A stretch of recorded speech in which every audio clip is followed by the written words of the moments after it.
Evening. All right. Evening. Ethan Guy, Principal Analyst for the Community Development Department. So I'm here to talk about the flavored tobacco ban ordinance that's coming back for a second time. We came initially on April 15th to City Council to present an informational report and a draft ordinance. At that meeting, Council directed staff to return with considering modifications to the presented draft ordinance to include language providing an exemption for businesses that are primarily tobacco retailers and do not permit individuals under 21 years of age on their premises, and also providing additional data on analyzing the effectiveness of flavored tobacco bans and methods for youth access to flavored tobacco. So today, my plan is to kind of hit those two main topics.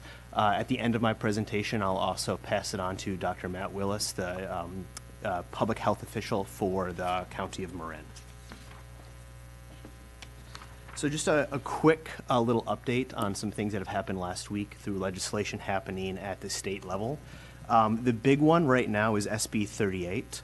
So SB 38 was in Appropriations Committee last week, and it was voted out of the Appropriations Committee, and it's currently on the Senate floor. But in Appropriations, it was amended. In that amendment, the SB 38's original language prohibited retail stores and vending machines from selling flavored tobacco products, including nicotine cartridges. The amendment included an exemption for tobacco products with patents before January 1st, 2000, and for products that are not menthol flavored products. They have to meet both of those classifications. Additionally, the amendment included an exemption for tobacco products for non-electric hookah tobacco. If it passes through the Senate floor, the next step would need to go to the Assembly, and it would go through the normal process through the Assembly from there. Additionally, some more updates that have happened since we last met. The Marin County Grand Jury issued a report called Vaping, an Under-the-Radar Epidemic. This was released on the 16th. The main findings, this is the very short version of it, they recommended a four-pronged approach to address youth tobacco use, which included limiting the availability of flavored tobacco, education of students, teachers, and parents, enforcement of the new tobacco sales bans that are currently in place in other jurisdictions throughout Marin, and then finally supporting students already addicted to nicotine. So kind of hitting back on a few of the topics that were presented during the last meeting that you had asked staff to come back with. The first one is really looking at the effectiveness of a flavored tobacco ban. Staff, what we did is we looked at two main reports. The first report is entitled Flavored Tobacco Product Use Among Youth and Young Adults. What if flavors didn't exist? This report is from the University of Texas School of Public Health. What they did is they analyzed two youth surveys of quite a few individuals that had answered questions related to e-cigarette use. Their main findings from that report were twofold. First, restricting flavors in tobacco products would not eradicate e-cigarette or other tobacco use among young people. However, there is a potential for substantial reductions in the prevalence of young people's e-cigarette and other tobacco use that seems high if flavors were removed. Secondly, the second report was influence of flavored cigarette ban on adolescent tobacco use. This is an NIH report. And what that did is it analyzed the impact of a federal 2009 nationwide ban on flavored cigarettes and looked specifically at youth tobacco use from data from the National Youth Tobacco Surveys from 1999 to 2013. The main findings from this report were that while the 2009 flavored cigarette ban did reduce youth tobacco use, the level of that decrease in youth tobacco use was likely hampered due to the availability of menthol cigarettes and other flavored tobacco products. And I'm happy to go into the details about all these if you'd like as well. The other data area in which the council asked us to look at was youth access to flavored tobacco. The main report that we looked at was how do adolescents get their e-cigarettes and other electronic vaping devices. These are from the FDA. They recently put out draft guidance for the enforcement of the second piece of that 2009 tobacco ban. In this report, the main findings show that 78.2% of youth own a vaping device, 72.8% had used someone else's device in the last 30 days, and the main sources for which the youth that responded to the survey said that they identified and received their e-cigarettes, the first being from purchasing from a store online, the second from buying from another person, and then the third, they gave someone money to purchase the e-cigarettes for them. Additionally, the FDA also included information on undercover enforcement during the summer of 2018. Those efforts resulted in more than 1,300 warning letters and civil money penalty complaints to retailers illegally selling flavored tobacco to minors. Their results indicated that age restrictions alone on flavored tobacco products do not act as a significant deterrent to access of these products. So the ordinance that's presented today includes amendments to SRMC Chapter 815. The two main changes, first is for a flavored tobacco ban. And what would need to happen as part of these amendments would we need to update Section 815.005 in our definitions to add several new definitions pertaining to flavored tobacco products. Additionally, expanding the definition of tobacco product to include products from both tobacco leaf, which is currently defined in the ordinance, and expand it to include nicotine. In the staff report, there's a red line version and a no red line version, so it should show all these changes in that as well. Additionally, we would need to include a new section, .110, which is a prohibition against sale or offer for sale of flavored tobacco products. This section would be required specifically outlining the ban on sale or offer for sale of those products. Additionally, what is also before council are changes requiring a pharmacy ban on tobacco sales. This would not be solely for flavored tobacco, rather for all tobacco sales. Again, we would need to update .005 to include a definition for pharmacy. And then additionally, we'd have to add a new section prohibiting against tobacco product sales at pharmacies. Additionally, what is included within these amendments is an exemption for certain businesses, and this is Section 815110, subsection C. This includes an exemption for flavored tobacco ban for businesses that meet the following criteria. First, the business cannot permit anyone under the age of 21 to be present or enter the premises at any time. Second, they must verify the age of all persons upon entry to the premises. And third, they must generate more than 50% of their gross receipts annually from the sale of tobacco products and paraphernalia.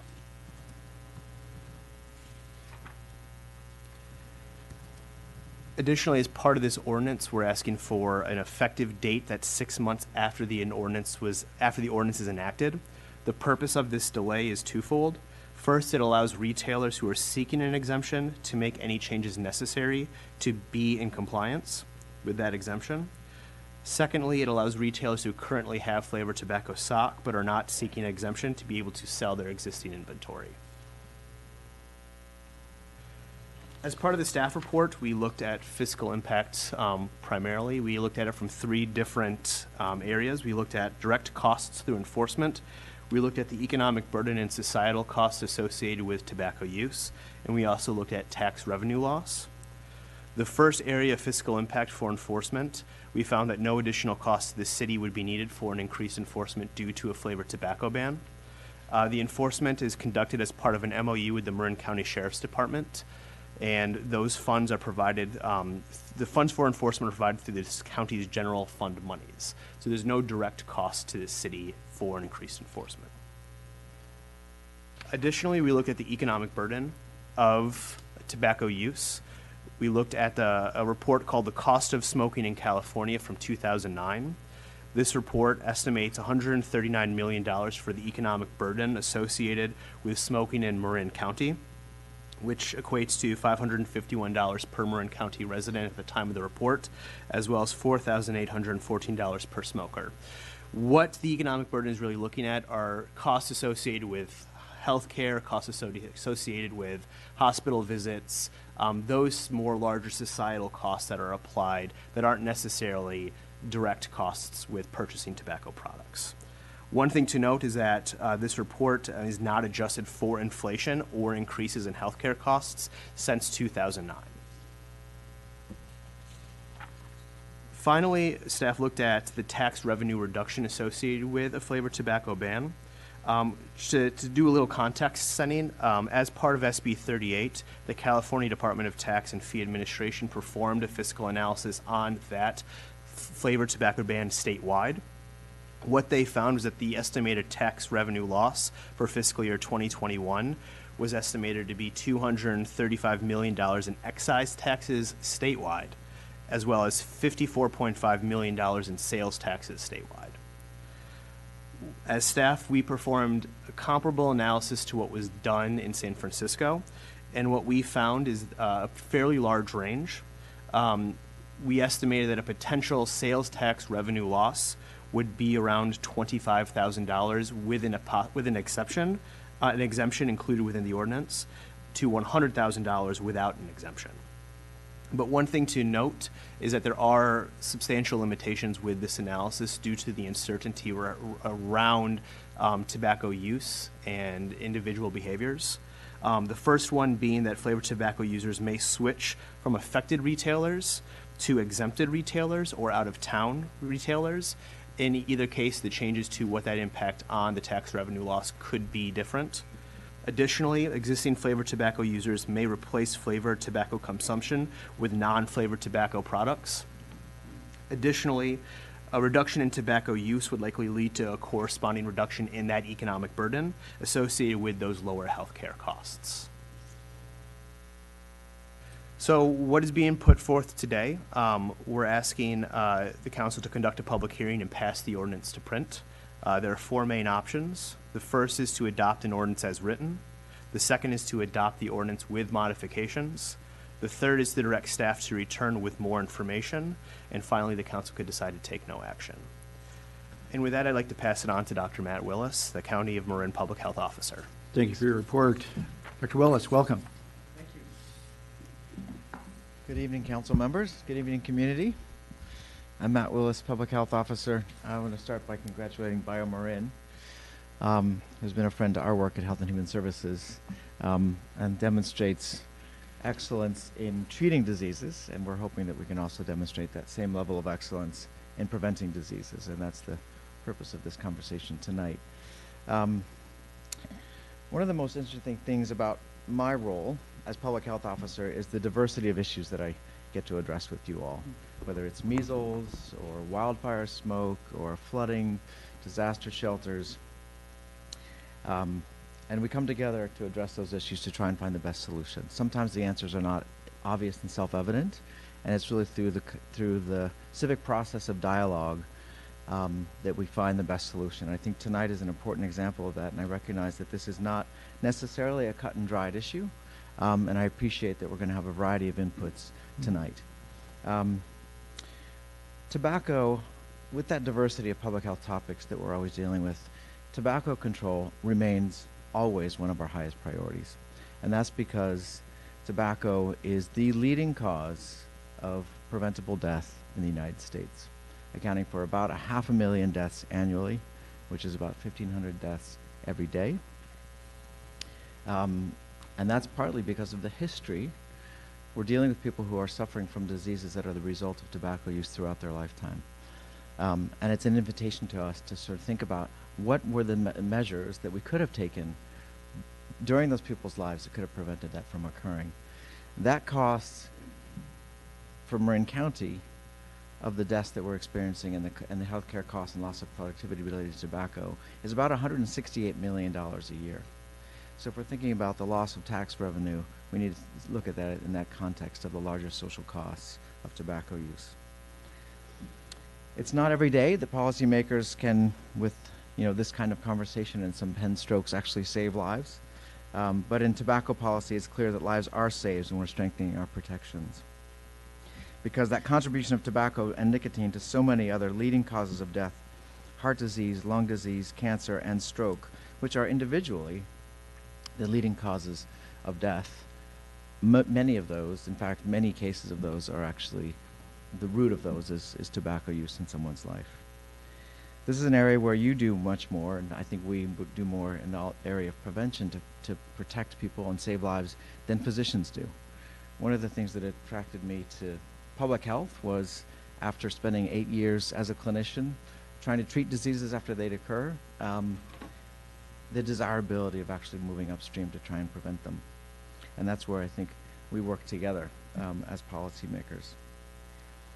One of the reasons we're having this discussion, that this is, and it's been alluded to, is that this is a rapidly evolving problem for which we are called to response locally. In Marin, the number of children reported vaping more than doubled in the last 2 years. From in 2016, the California Healthy Kids Survey found that about 1 in 10 children were vaping on a regular basis. When we did that survey again 2 years later, that number was about 1 in 3, 28%, almost 30%. And this is following national trends. And that was true, that increase was true for all 3 studied groups, which is 7th, 9th, and 11th graders. The highest numbers were for the 11th graders, but we saw increases in all those 3 age groups. At the same time, the environment in which we're making the decisions is changing. As SB 38 was mentioned. Another important recent development is that the grand jury report was released on Thursday. That really offers us a roadmap to how we might respond. That report was released after the draft ordinance, after your language was developed, but before we're hearing it. So hopefully that's an opportunity for us to realign our approach. And they mentioned, just to recap, among their two prongs of their 4-pronged approach for the county, one was to limit the availability of flavored tobacco, and the second was to enforce new tobacco sales bans. Also last week on Wednesday, the FDA was actually found guilty by a federal circuit court judge to fail to regulate the vaping industry. In his statement, Judge Grimm stated that, quote, "Instead of addressing public health concerns associated with tobacco use by minors and others, the FDA exacerbated the situation by stating, in essence, that manufacturers can continue to advertise and sell products that are addictive and that target a youth market at a time when minors' use of tobacco products and e-cigarettes is at an epidemic level and rising." So we're dealing in an environment where we are trying to find local solutions, partly because of a failure of federal and state action. So it's compelling us to think about, how shall we respond? We cannot look to assume that federal regulations are protecting us. We're dealing with an industry and a product that has moved so quickly. From my perspective as a public health officer, this has moved into our community so quickly that we haven't actually had the ability from the science side and from the regulatory side to actually catch up with it. And because these products are so addictive, we're having more and more people using them, and those that use them continue to use them. So we're seeing an ever-increasing amount of use. So there's a tension for us as policymakers between the speed and the velocity of the increase in use in our communities and our ability to actually understand and regulate for health. So the question is, how will we respond? As a physician health officer, I can help offer some of the health implications of flavored tobaccos, including vaping. I'll focus on the health implications of vaping. I hope by now the health consequences of tobacco products themselves are well understood. I simply, put simply, tobacco specifically contributes to pathology in almost every organ system and is the leading cause of preventable death. There's no form of tobacco in any amount, in any form, that is not harmful. So it's sort of unique in that way. So let's talk about vaping. First, the use of e-cigarettes is higher among high school students than adults. There was a recent study published in the Journal of American Medical Association, JAMA, that showed that among followers of Juul's social media, their tweeting feed, 81% were under age 21 and 19% were adults. So this is a product that is categorically, actually, the nicotine-containing vaping products, it's illegal for young people to use them, and yet 4 out of 5 people who are actually following their social media site are young people. It increases, among young people, there's good evidence that it actually increases the risk of cigarette use, because it is a habituated product. Children get into the process of, on a daily basis, on a regular basis, inhaling a substance that is feeding an addiction, and that the shift from a vaping product, which these are children who may never have decided to smoke cigarettes, but vaping, the industry has been very clear in marketing to them and falsely promoting this as a benign product that has actually rendered many young people addicted to this. And the shift from vaping to cigarette smoke is a much smaller step for them at some point in their lives. The other issue, I think, is that vapor itself, and we've talked about this before, I think here, is not actually just vapor, right? I think we were taught early on that this was just a benign substance. When the CDC and others actually look at the thousands of products now that are put in vaping devices, what they find is actually a very complex blend of substances. And because of the lack of regulation, it's not even that clear what's in different substances. And they found carcinogens, including heavy metals, obviously high doses of nicotine, bisacodyl, which is a substance that can cause a disease in the lungs called popcorn lung because of the characteristic appearance on an X-ray, and other unknown compounds. Nicotine itself, to get to that, we know that the rates of the amount of nicotine in vaping products, especially Juul, can be very high. In fact, two packs of cigarettes for one Juul pod, about equivalent. We know that nicotine affects brain development all the way through age 25. So one of the concerns I have is that even if we did successfully, which I will argue that we cannot, but if we were even able to cut off at age 21, we still have that period of vulnerability in terms of brain development for people who would be able to legally purchase these products. Nicotine affects mood, attention, and performance, and it's being rebranded by the CDC as a brain poison to try and help people understand the consequences of nicotine. Nicotine is highly addictive. Everyone knows that. I've experienced that in my own public health practice and my own primary care practice from patients who might have been struggling with addiction to alcohol or opioids. You know, many cases, actually, the most difficult addiction they were wrestling with was their addiction to nicotine. And it was obviously, in many cases, was cigarette smokes that they were using to meet that addiction. There's also a problem of secondhand vaping. If we can accept that the vapor itself can be harmful and contain nicotine that is addictive, then we have the same questions that we have with tobacco that relate to vaping, which is what do we do about those people who have not chosen to vape but are nearby when that plume is exhumed, right? And we've seen that. We've all seen that when someone's walking down the street, and it's a remarkable.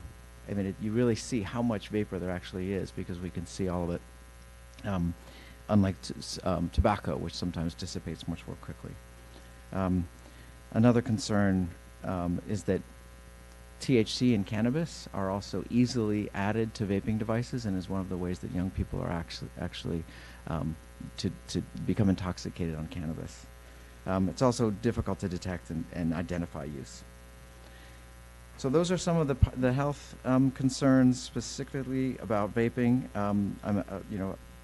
I'd love to, if you have any questions, I can answer those. I'll finish with some comments about the policy. As public health officer for the county as a whole, I'm not only interested in the health of Santa Fe residents.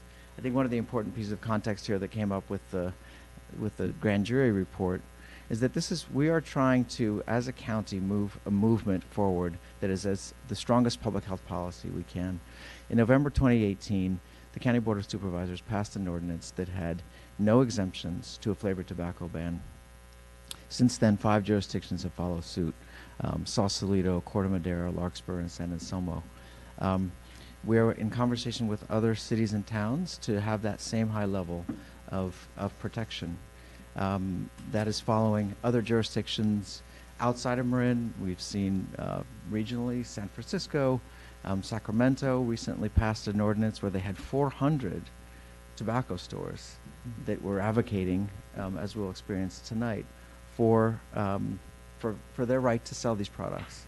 But from a public health standpoint, the decision was made to actually move forward in Sacramento with an exemption-free tobacco ordinance. Same with Oakland recently. So one of the concerns I have is that if the ordinance as written tonight here in Santa Fe was passed, it might undermine, or it would very clearly undermine, our effort towards a county-wide approach, which has obviously benefit in terms of the public health value for protecting our community, but also would allow us for a much simpler enforcement strategy across the county.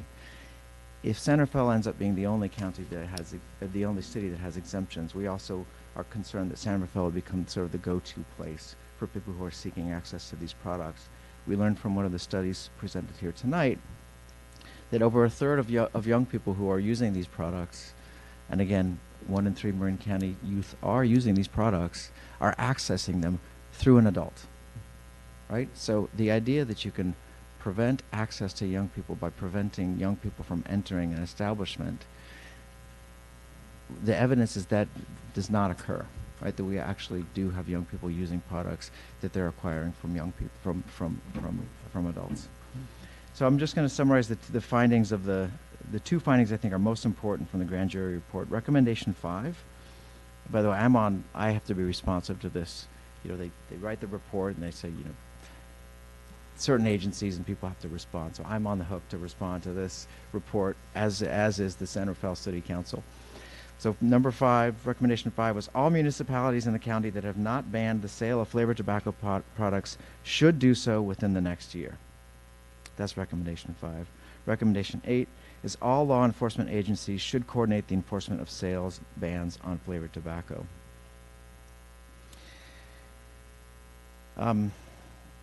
So this, I guess in conclusion, this represents an opportunity tonight to realign our progress countywide following the recommendation of Public Health and all of our partners in the Cancer Society, the Heart and Lung Association, the Medical Society, and many others, to either pull back and allow time for further review and discussion of this, or to move forward with a modified ordinance that is strong as it can be and aligns with the county approach. I know there are others who would like to their perspective and their support. I'm open for any questions. First, thank you for joining us this evening and helping us address this trying issue. So we appreciate that, and certainly respect you and your experience in this area and more broadly as well. So thank you for that. Just for the audience, the way this works is we will ask some questions of staff, including Dr. Willits. Then we'll open up for public comment, hear your comment, and close, and then come back for further discussion here. So just in case you're wondering. So like I said, thank you so much for joining us. And I may ask staff to clarify if there's a question that I don't have an answer to. Leave that up to you. Let's address this as best we can, and if that's the right approach, let's do that. I appreciate that. Start with questions here. John, do you have a question? Sure, I'll start. Thank you, Dr. Willis, for joining us tonight, and I appreciate the fact that you've come back to us when it concerns to these vaping issues. But I think this is a much larger issue, and please don't take this question as something snarky to the extent of we're talking about the causes of illness and health problems in our community related to tobacco use, and vaping is one delivery method for that. If everybody's putting forth these flavored tobacco bans and the information that we're hearing is that the access will still be there because these are legally, federally, on the federal level and the state level, legal products for people to obtain. And just by going onto the internet, anybody with a debit card can buy them without putting in, more than here's my birth date and going ahead and getting access to it. Why are we just addressing the flavored products? Is this the easy thing to do? Why aren't we banning tobacco altogether? Why aren't we banning nicotine products altogether in the county? Why are we just doing this? And you might have an answer for it, but if the problem is people are getting sick and people are dying, my father, of nicotine use and tobacco use, then why aren't we banning that altogether? Mm-hmm.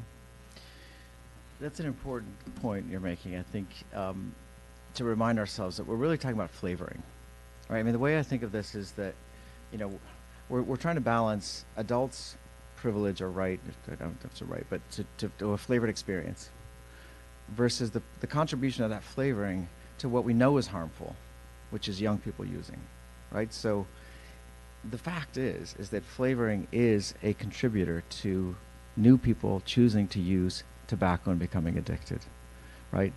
And we can address that through policy, right? for people who want to use vaping devices for smoking cessation, and there's no evidence yet from the FDA or any others that is actually a proven method for smoking cessation, but I know that some people do benefit in their own stories and their own experiences. Non-flavored vaping products are still available, right? So we are only talking about prohibitions on vaping.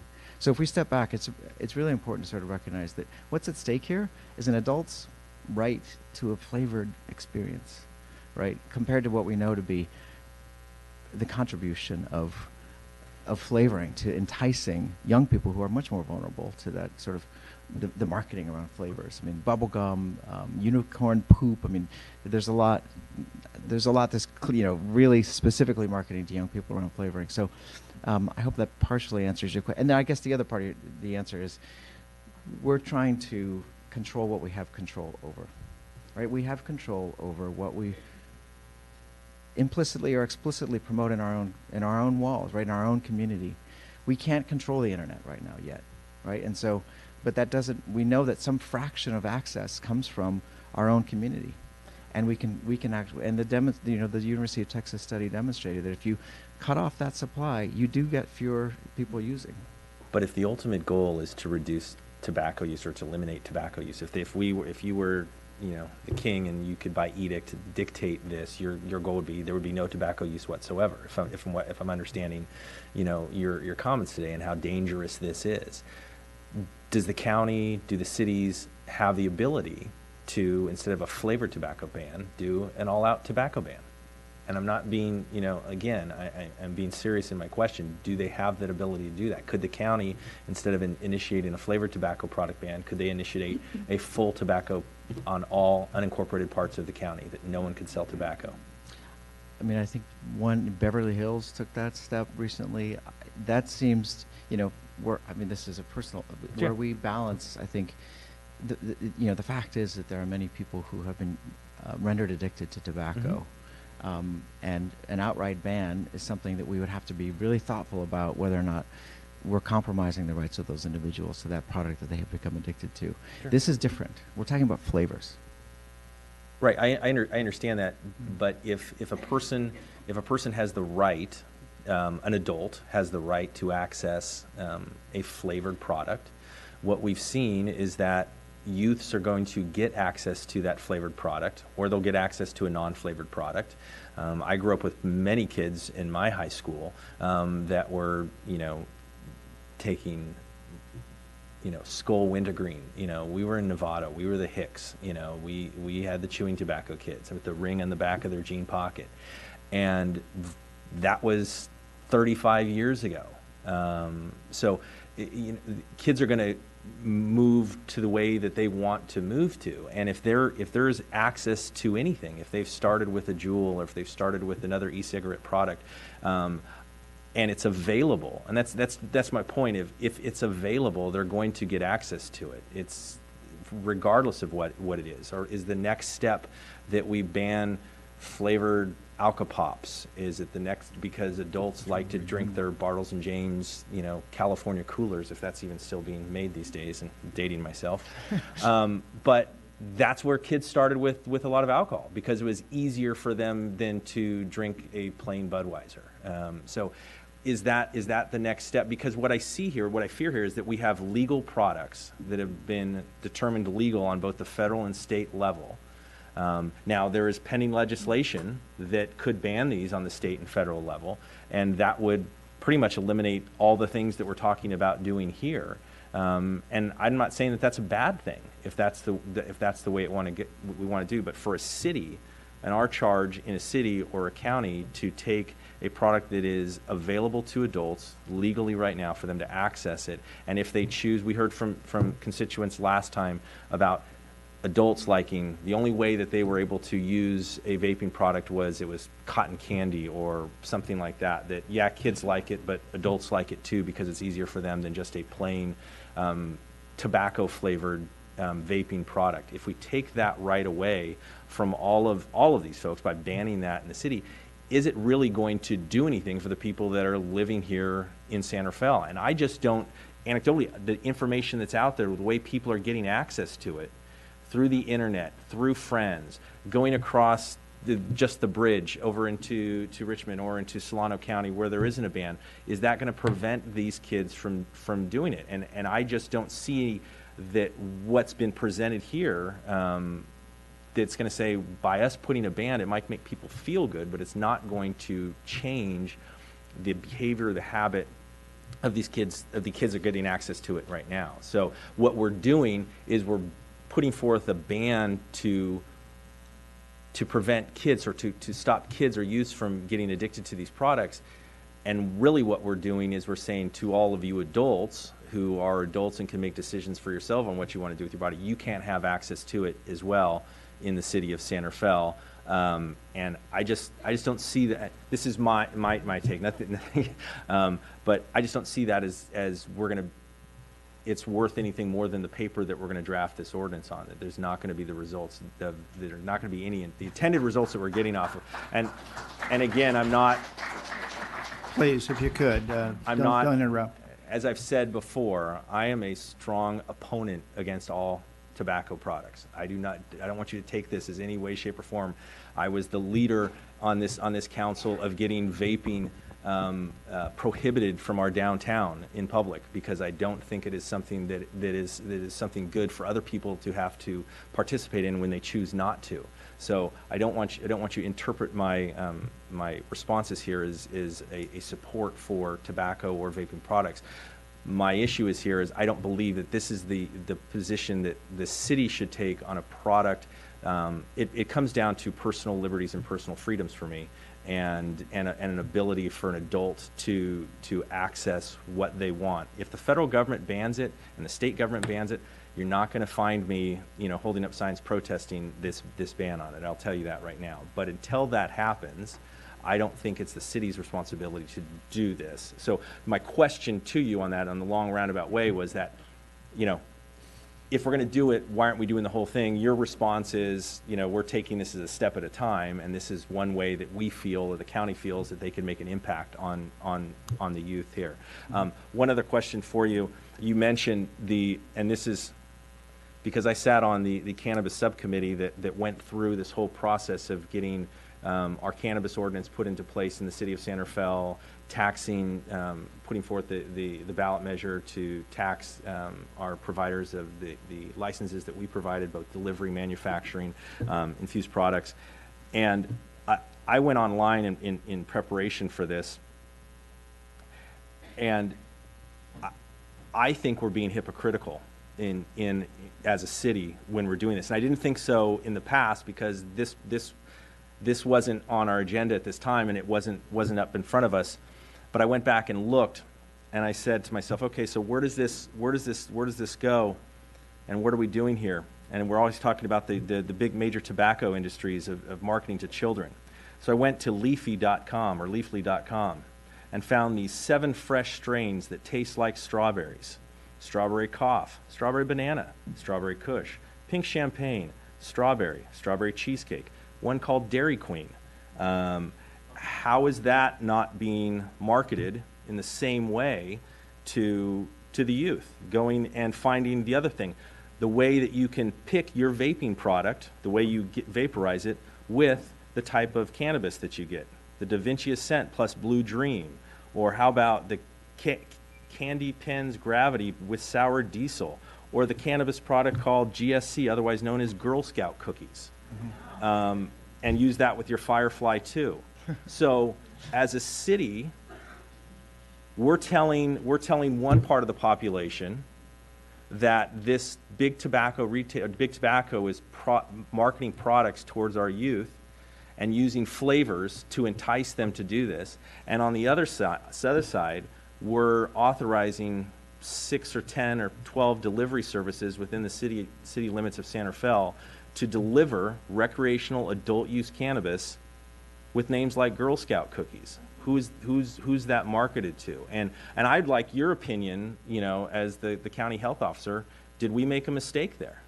Are we being hypocritical in what we're doing here? And does it jibe with what we did by allowing these other things in the city limits? I think I can respond. I think what we're seeing there is that the effectiveness of, from the marketing standpoint, of having those sorts of flavorings to increase sales. And that, it's very clear from memos that have been circulated, whether it's tobacco or the vaping industry, that because these products are addictive, targeting young people is a really effective strategy, because you get someone in for, every day for a lifetime. That's a heck of a lot more profit than someone who's later in life. And I think the cannabis, any industry knows that, whether it's candy or anything, anyone knows that. So I would say, we could step back and say, where are we seeing evidence of that reality? That flavorings targeted towards young people entice young people to use things, whatever it might be, where we can intervene intelligently as policymakers. Right now, we're talking about the fact that the unique contribution of flavorings for tobacco products for enticing young people to use them. And that in itself is a huge harm, right? Because we're seeing a doubling in the rate of people vaping. We have 1 in 3 of our Marin County children now vaping on a regular basis and become addicted to nicotine. That to me is sufficient, for tonight. And if we have to have another conversation about that same concept as regards to cannabis, I would welcome that conversation, because I think the logic would also apply. Thank you, John. Kate? Right, yeah, thank you, and thank you, Dr. Willis, for being here. Although I think my questions might be for Ethan. So the grand jury report came out last week, and the county ban was approved, but if I understand correctly, it doesn't go into effect for a while, right? Is that? Yeah, to my understanding, there's a 6-month and a 12-month rollout. So the 6-month, and correct me if I'm wrong, the 6-month rollout is for non-tobacco retailers. So 6 months from the effective date. Or the effective date is 6 months from enactment. So I think that's July 1st. And then the 1 year is for tobacco retailers that meet that classification with the gross receipts, and that would be January 1st, 2020. And the recommendation from staff, though, was 6 months, not a year? 6 even months. though the county did a year for a similar thing? Yep. Okay.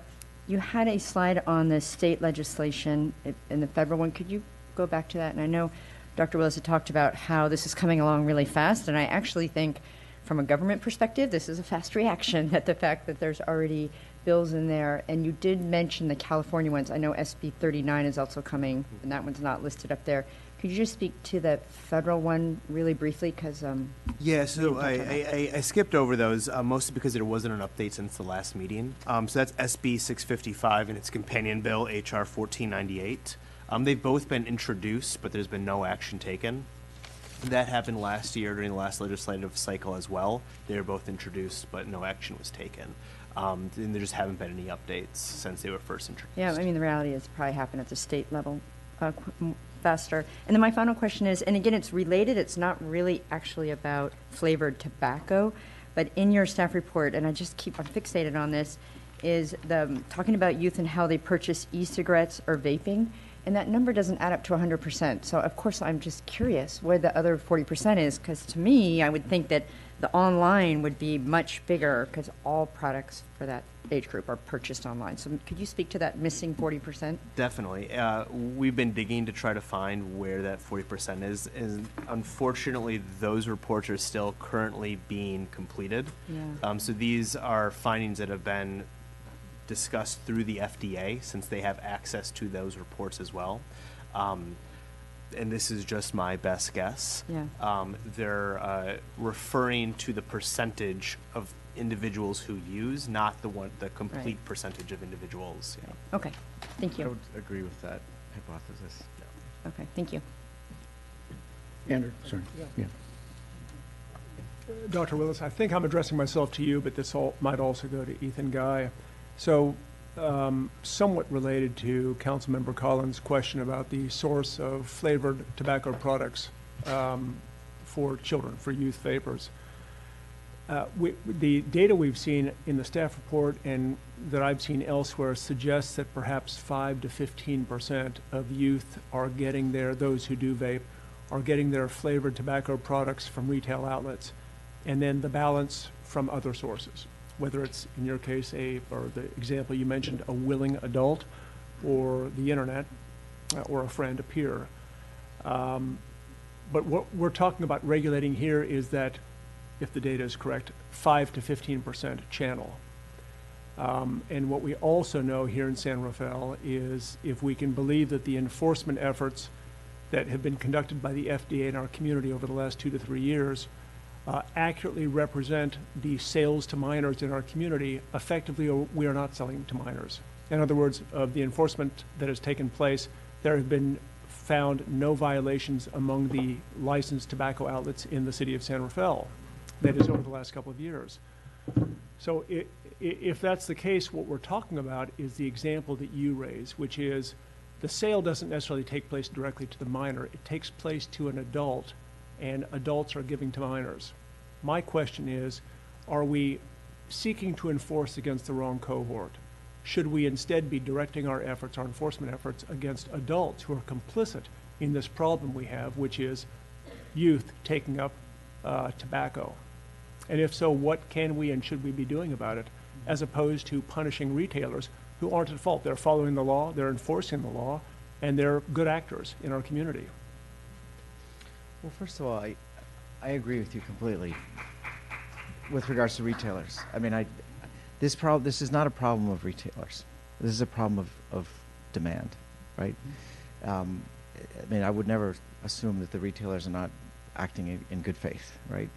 The problem is that we have a product that is intrinsically harmful for both the social and the health consequences that we've described, and we have failed to regulate this product. So now we are, unfortunately, dealing with a retail environment that needs modification. I just wanted to offer a factual correction in terms of so there have been 10 events in which, we work with the sheriff to do operations where we'll have a young person seek to purchase tobacco products, and looked at the data from the last 3 years. In San Rafael, there were 10 occurrences in which a young person was able to actually illegally purchase a tobacco product in San Rafael in the last 3 years. So that, and is that, are we, okay, that's. I was citing the FDA figures. They do their own enforcement. Okay, Yeah. so yeah, so we know that young people can come, that would rely on sort of the vigilance around the retailer. I think a greater concern, and I think part of the fault of the assumption of this is that that's all we need to do, right? Can I ask you to go back to the slide that the University of Texas study? Right. So, actually, sorry, it's the next slide. Yeah. So these are the sources about how adolescents were getting used to their.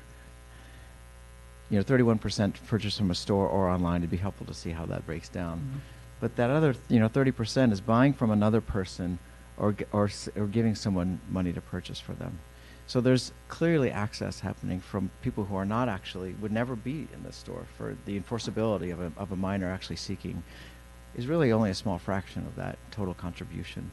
So I think my answer to your question is that there's a simple solution, whether it's enforcement of adults who might be offering it to young people or young people coming in to get it themselves, is to not offer it at all. And that's the remedy that has been being promoted throughout the county and the region. And SB 38 would offer that solution as well. Mirabeth. Dr. Willis, thank you so much for being here. I want to turn it around a little bit and focus on the group of adults who we're proposing to deprive of access to flavored tobacco products. Could you tell me, based on your professional opinion, what harm, if any, would come to that group from this deprivation that we're considering tonight? Yeah. My belief is that no harm would come to that community.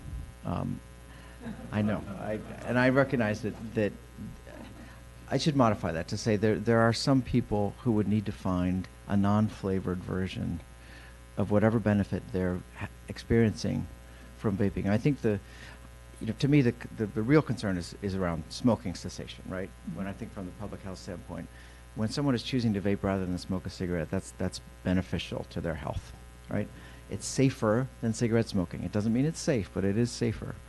And so that's a population, that's an issue that we want to take seriously.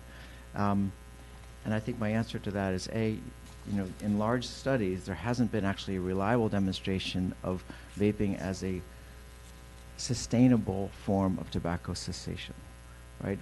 What we actually see is that some people end up using, it's sort of like weight loss. You have a period where you might benefit, and then it comes back. So some people might have short-term benefit, but a lot of end up having dual use. So they're sort of using both because the nicotine addiction is still present.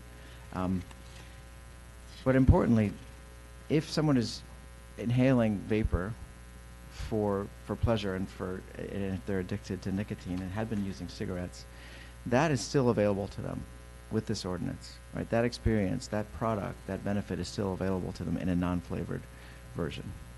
Thank you.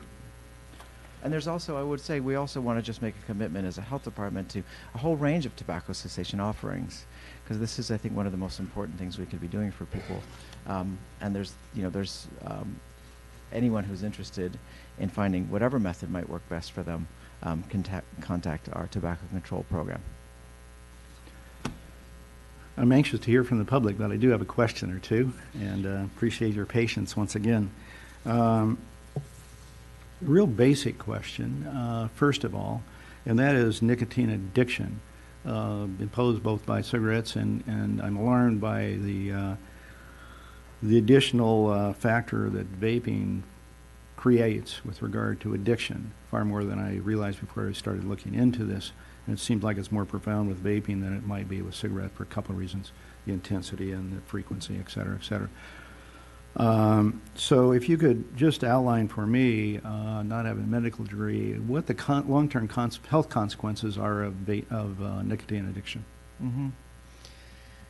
Well, there's the nicotine itself, and then there's the way in which nicotine contributes to other harmful consumption, right? So when someone is addicted to nicotine, as I've mentioned, there are various ways to gain, to access nicotine in their regular life and habits.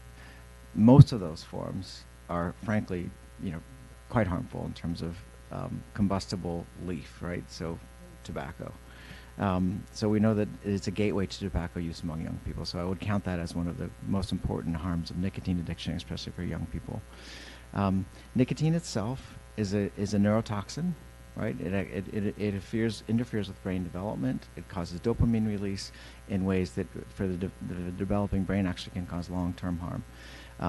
For people who use nicotine on a regular basis as adults, it's a stimulant, right? So nicotine rate increases metabolism. It's one of the reasons why people, when they try and stop smoking, it's so difficult, because you're down and you're sort of relying on that up that your body has become accustomed to and physiologically dependent upon. That increased metabolic activity has a variety of different harmful effects, including higher rates of heart attack and stroke. People who are using vaping devices have about a 25% increase in heart attack and stroke compared to people who don't vape. And there's new evidence that nicotine increases the metabolic activity of tumor growth. So when people are smoking cigarettes, it's sort of a double hit. You have the carcinogenic effect of the tar from the cigarette, and then an acceleration of the tumor activity because of the nicotine on top of it. So those are some of the frank health harms of nicotine itself. I have a copy, as I guess we all do, a copy of the grand jury report on vaping that just came out, and frankly, I think they did an excellent job in their reporting. Certainly helped me in my understanding, but I was curious from your standpoint. There are a number of conclusions and recommendations within it, and we have to respond to two of them. But broadly speaking, are you in concurrence with the grand jury's report? I am. I mean, despite the fact that they, called us out for, not doing enough. Right. I agree. I think we could do more, and we need to do more. We have been working very closely with the Marin County Office of Education in terms of trying to educate our young people and our parents. The problem with that strategy of just education in the absence of policy change is that it hasn't been effective enough. We've seen more than doubling again in the last couple of years.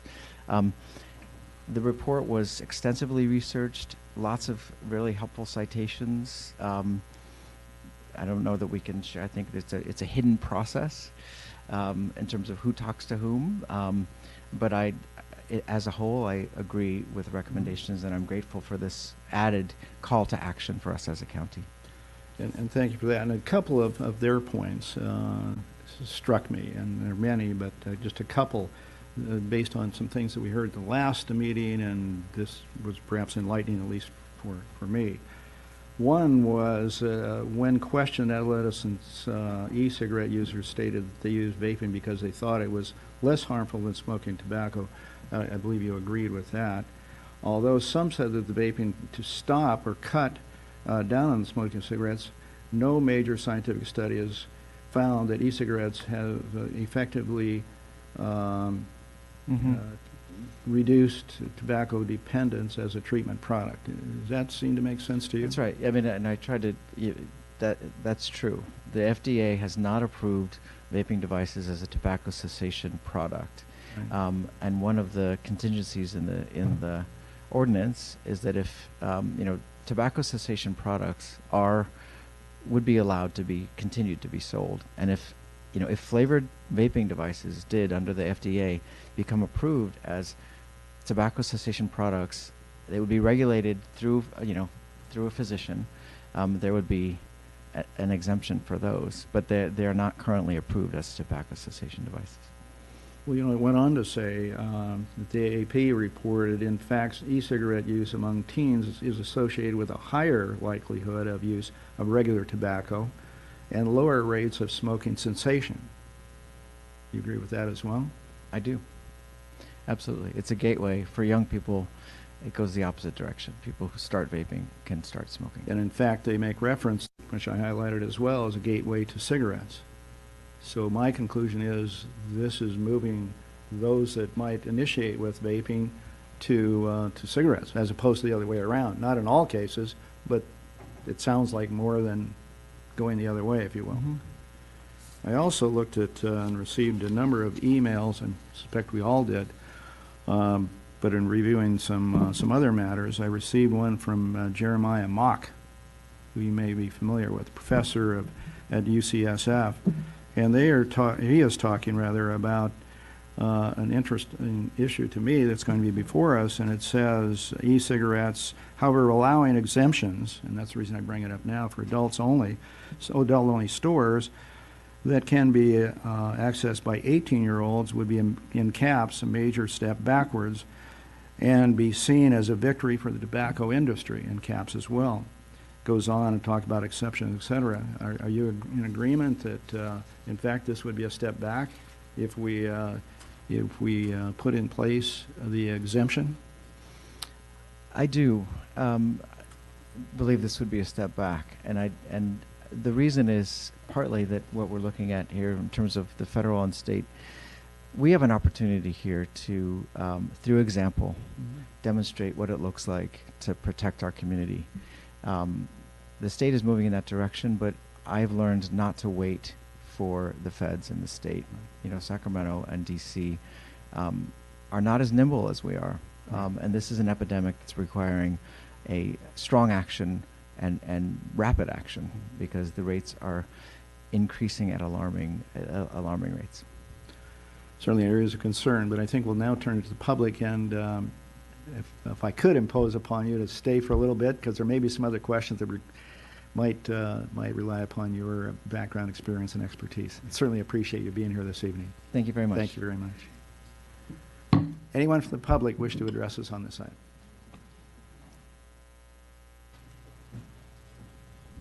Hi. Good evening. Can you hear me? If you could introduce yourself, you'll have about 2 minutes. The lights on the podium will indicate where you're at, green, white, and then all of a sudden blinking red, and you're done. Okay. My Thank name's you. Jennifer Parker. I am a resident of Marin County.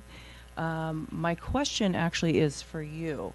You are saying that you want to get rid of flavored vape juice, but what's your take on Monster energy drinks, Red Bull, and everything else that these kids can access? Those are stimulants, 5-hour energy drinks. What's the difference between that and someplace where they can purchase those things? They can walk right in. My 13-year-old can go into a liquor store and go grab one of those, or a 7-Eleven, but she cannot walk into a vape shop because there is a restriction. And granted, she is taller than me.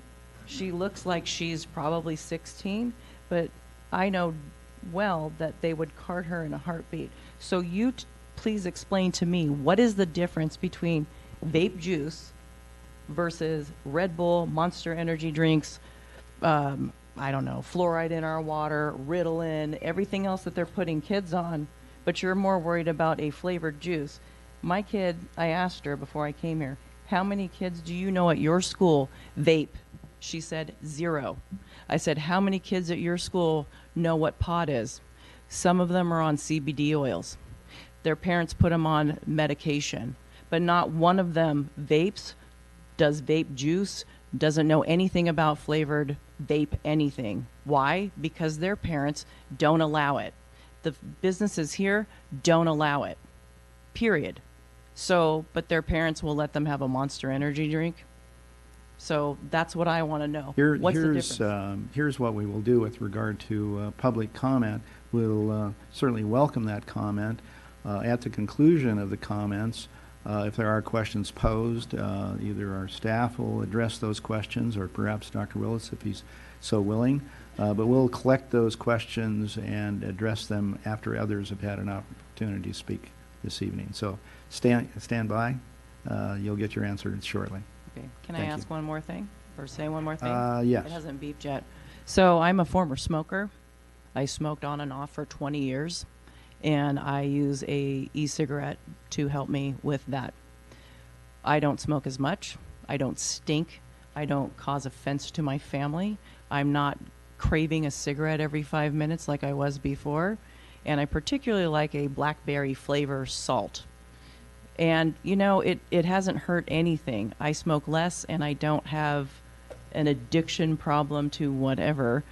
I've tried your nicotine gums and your nicotine patches that are highly toxic, and they're readily available at pharmacies, but you're worried about a juice that's addictive to kids, but you're willing to go ahead and let the FDA regulate nicotine gums, nicotine patches, and that's okay, where you have glycerin, salt, and a flavor and nicotine in a vape. And that's it. Thank you. Thank you Thank for you. your comments. Next, please. Yes, sir. Let me just check in, because I don't want to interrupt you if we're on time. It's working properly? Okay, thank you. Excuse me. See you guys again. Yeah, likewise. You know what occurred to me when I was out there is that it's kind of odd that we are both on the same side. We are all anti-tobacco. That is the truth. We are all anti-tobacco. This side's anti-tobacco. This side is anti-tobacco.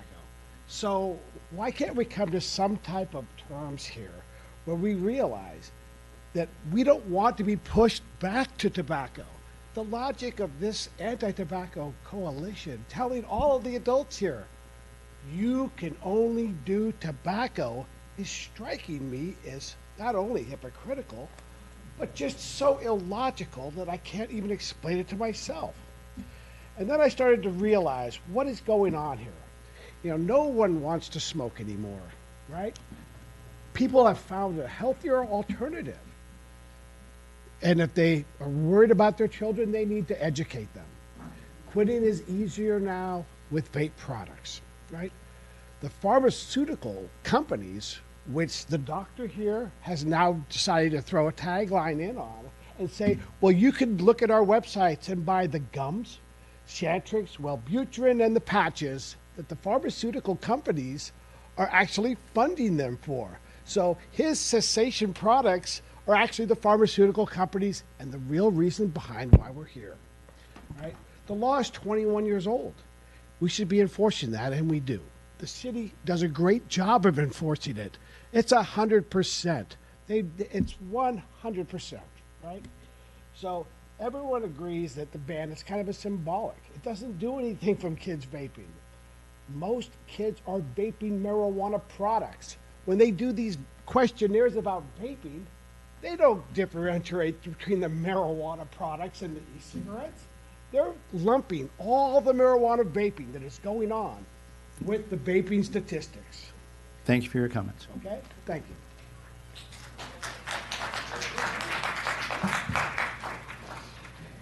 Good evening, members of the City Council. Whoops, sorry. I didn't mean to break your stuff. That's okay. Good recovery. My name is Stefan Diduk. I'm with THR Policy. Minors shouldn't vape, and we all agree on that. But prohibition will not accomplish the goal of preventing youth access or youth use. Instead, it leads to products being obtained in ways that the city would not have control over. It bans virtually 99% of all vapor products because inadvertently tobacco flavors do contain characterizing flavors like caramels and bourbons in order to create the tobacco flavor. So it's not like you're banning flavors, you're banning pretty much 99% of the category.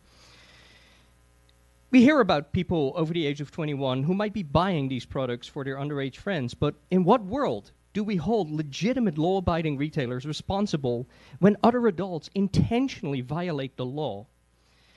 This policy would take away legal products from law-abiding citizens who use them to quit and stay off of smoking, adults who often tried every single other option to quit smoking and finally found something that works for them.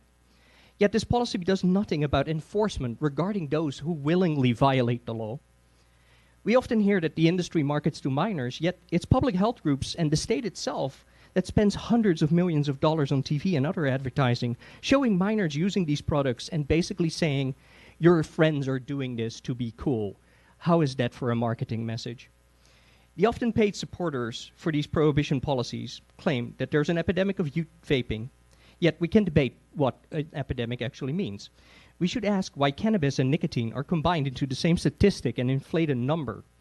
Yet, nicotine is addressed in hundreds of manufactured media pieces. The FDA a while ago changed the regulation on nicotine patches, gums, and lozenges to allow for indefinite use because there's no public health concern on the use of nicotine. Please allow for adults to retain access to flavored vapor products. They don't deserve to be casualty of the war on smoking. Thank you very much for your comments.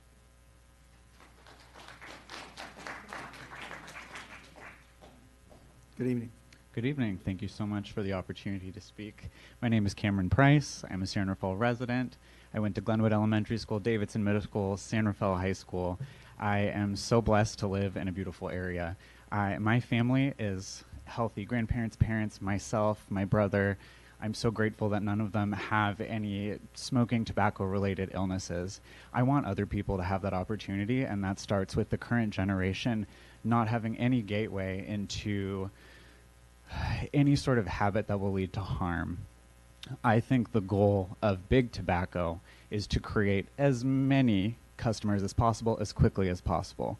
They want those customers to have the most longevity. They don't want to hook you when you're 50. They want to hook you when you're 13. And when you're 13, you're more susceptible to making a decision in the moment without understanding long-term health effects. That is something that comes with experience when you're an adult. When you're a child, you don't know what it's like to think 30 years in advance of what the quality of your life is going to be. That's something that is not included in any sort of advertising about why vaping is available, good, easy, healthier for you. It does not include any cessation education. I'm really grateful for the opportunity to express these strong feelings that I have. I think the most appropriate way to close is the mission of San Rafael City government, which is to enhance the quality of life and provide for a safe, healthy, prosperous, and livable environment in partnership with the community. It makes a lot of sense to me that a flavored tobacco ban with no exemptions is the right decision for the community, a healthy community. Thank you so much for your time. Well presented. Thank you. Thank you for that. Very inspired. Good evening. That was really nice. I'm Dr. Jason Now. I'm a physician at works in Marin. I'm a resident of San Rafael, and I'm the father of two teenage boys. I'm also the Marin Committee Chair of the San Francisco Marin Medical Society, and I'm here to communicate that the Medical Society supports only a complete ban of the sale of flavored tobacco products. The ordinance as written with adult venue exemptions is not acceptable. We are in the middle of a vaping epidemic. We need to consider the loss of tax revenue on the sale of tobacco products as a public health victory. The long-term societal costs are much greater to our children. San Rafael should follow the lead of other municipalities like Corte Madera, Larkspur, San Anselmo, Sausalito, and unincorporated Marin. Thank you for your time. Thank you for your comments.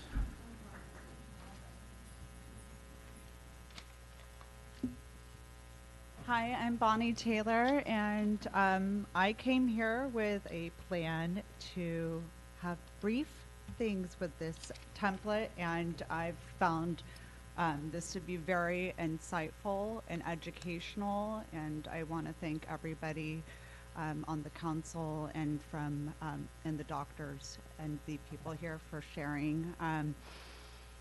So I am going to try my best to be brief, and I am known for my blunt honesty, so please forgive me. But I do have a lot of questions that I know isn't here, but I was hoping to get a printout of what you guys have been using, and I think maybe to speak on other people, they might like to have some as well. So I have effectively stayed a non-smoker for almost 6 years. Through the use of what was explained to me at the time and has also been used by a doctor at UC Berkeley Extension when I've been studying there to become a drug and alcohol counselor, that it can be a form of harm reduction for smoking. And now that was a few years back when I first heard that term and started, but it has helped me not pick up a cigarette, not buy cigarettes, and has dramatically improved my health.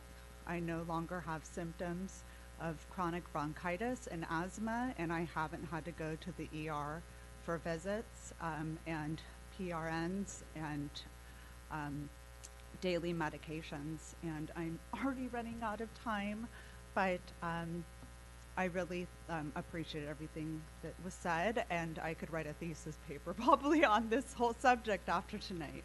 So thank you. Thank you.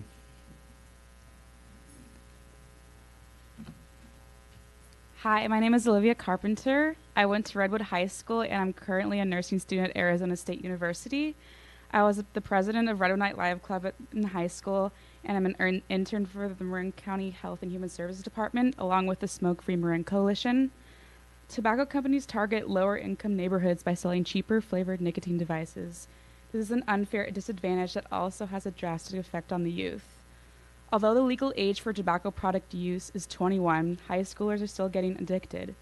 Including an exemption for businesses only selling to customers that are 21 years and older completely undermines the purpose of the flavor ban. Underage users will still find a way to access these addictive products. The FDA doesn't approve e-cigarettes as a cessation device. Smoking and tobacco use is still the #1 preventable death in the country, and about 480,000 people annually die from tobacco-related illnesses. Locally, Marin residents each individually use $551 in tax money yearly from a loss of productivity and other health-related costs for tobacco users. Including exemptions in San Rafael ordinances will lead to many new tobacco shops relocating to this town, which is already full of tobacco retailers. Please consider these facts as you decide on the appropriate regulations for the proposed flavor ban, and remember that this decision will directly impact the futures of the next generation. Thank you. And thanks for joining us this evening. Hi. First, I wanted to thank you for the opportunity to speak and hearing from all of us. It's great to see so many people out here who care about this issue. My name is Senta Ritter. I live in San Rafael, and I'm a junior at San Rafael High School. I'm studying tobacco and vaping policy, and I'm a member of the Smoke Free Marin Youth Coalition and the Coalition Connection. I'm here tonight to represent the youth population in Marin County. Every day I see what the vaping epidemic is doing to my generation. Teenagers have become dependent on vape products and sneak off to the bathroom or sit in their cars during lunch to drool. The flavors that mask the harsh taste of tobacco make it easy for teens to become addicted to nicotine, in addition to making vaping even more appealing. The exciting new flavors pull kids in, and the tobacco companies know this. According to the California Department of Public Health, 3 out of 4 users of e-cigarettes started with a flavored product. It's also important to note that flavored e-cigarettes aren't the only problem. Many teens turn to other flavored tobacco products, such as small cigars like Swisher Sweets and cigarillos. Overall, flavored tobacco products are harmful in any capacity, and tobacco is still the leading cause of preventable death in the United States. I urge you to pass this flavor ban without exemptions. Teens get their flavored vape products using fake IDs or from older friends and siblings who can legally purchase these products. If 21 and older businesses are exempt, teens will still be able to acquire these harmful tobacco products. Additionally, this exemption would encourage retailers from other cities in Marin to move into San Rafael, creating an overall increase in access to flavored tobacco products. My generation is supposed to be the generation that ends smoking. Do not let us become another generation victim to the tobacco industry and addicted to nicotine, this time through e-cigarettes and flavored tobacco products. Thank you for removing any exemptions and working to make a change in San Rafael. I'm very hopeful about the positive change that this policy will bring, and thank you for your work. And thank you.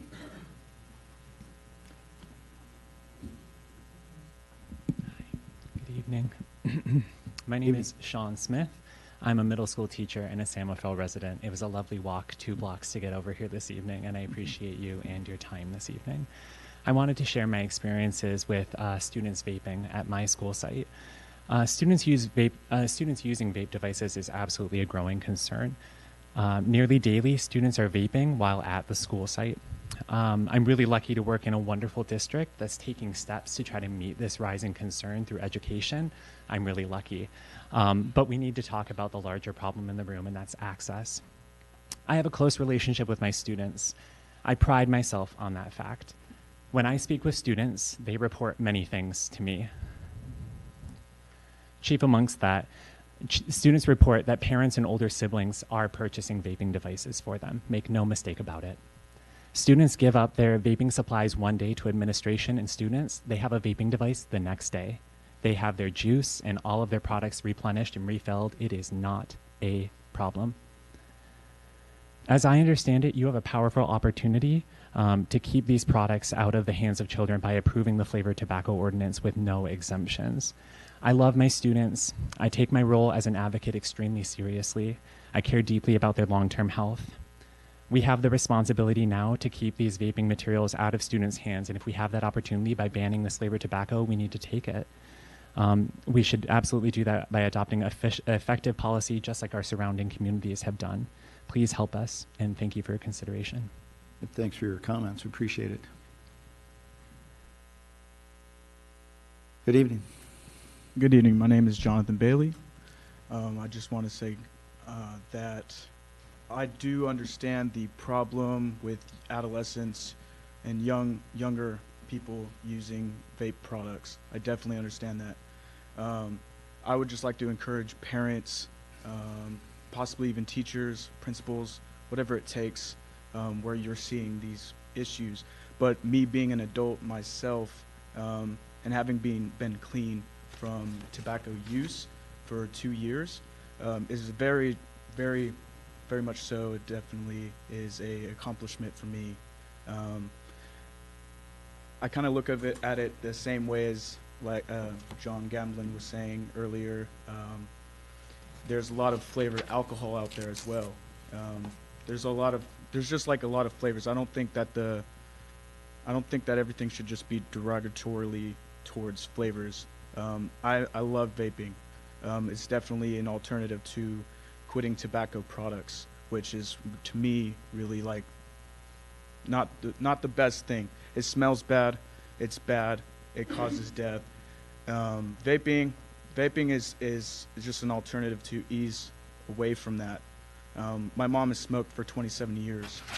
She just now started to quit using tobacco products because of vaping, and I feel really proud to say that. I don't think that this ban is necessary. I just think that people should take different measures to make sure that adolescents don't use it. So, thank you. Thank you.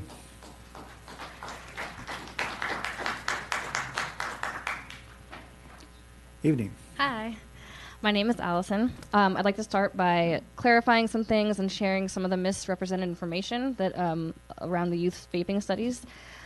First of all, with all due respect to Dr. Willis, he said that 1 Juul pod was equivalent to 2 packs of tobacco, whereas the Juul pods actually advertise that 1 pod is equal to 1 pack. Just a thing. The National Youth Tobacco Study quoted by the FDA shows that vapor product usage by high schoolers at 27%. However, there are issues with that number, mainly that 27% represents over 3 million students using vapor products. And of those 600,000 were 18 years or older, which in most states is the legal smoking age. The concern is that vapor products will lead to a lifetime of nicotine addiction, but over 1 million of those students had only used a vapor product less than 5 times in the last 30 days. Another 600,000 plus students had used a vapor product less than 20 times in the last 30 days. And in no way, by any means, does that mean they're addicted. That's a very low amount. These studies are worded in a way that really create unnecessary fear in parents. The chances of anyone using cigarettes after starting to vape is extremely low. No one knowingly wants to go from a life-saving alternative to something that we all know is, as Dr. Willis mentioned, is one of the leading causes of preventable death.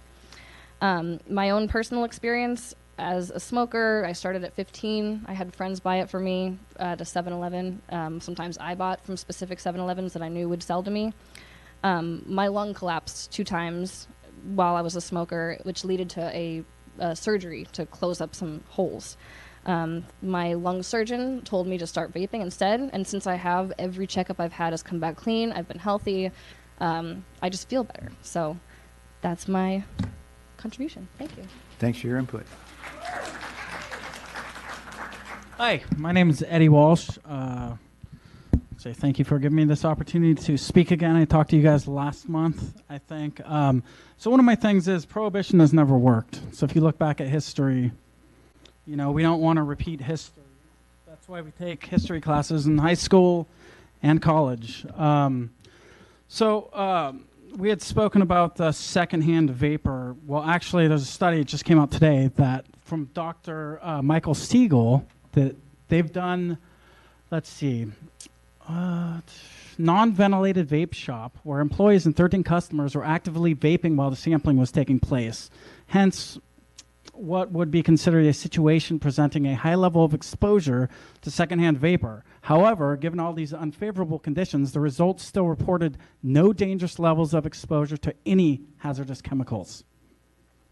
So I can give you that to you guys. And also the Royal College of Physicians in the UK, they actually promote vaping. And their doctors promote it. They give, that's, you know, they want to get people off of death sticks. We don't want to smoke cigarettes. We want to vape. I quit 8 years ago with vaping. My doctor says I'm healthier than I have been. I've had the same doctor for the past 20 years. So if that doesn't say anything, I can bring you guys the doctor's reports to look at them as well. So here, I'm going to leave this with you. I want you guys all to read this because it's good stuff. It's not just from here in the States and the FDA where we have to buy our own insurance. It's a lot different when it comes to smoking. If you smoke, you're going to get a disease and you're going to die. And you're going to pay into the billions of dollars for all these medications you need from Big Pharma. If people aren't getting sick and dying, they're losing billions of dollars. You got to look at the big picture. It sounds crazy, but you got to open your eyes. Thank you.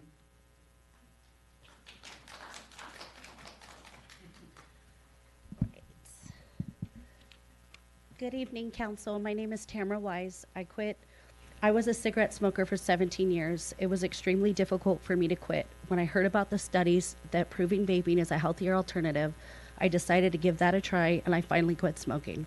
I can breathe better. My blood pressure is more stable.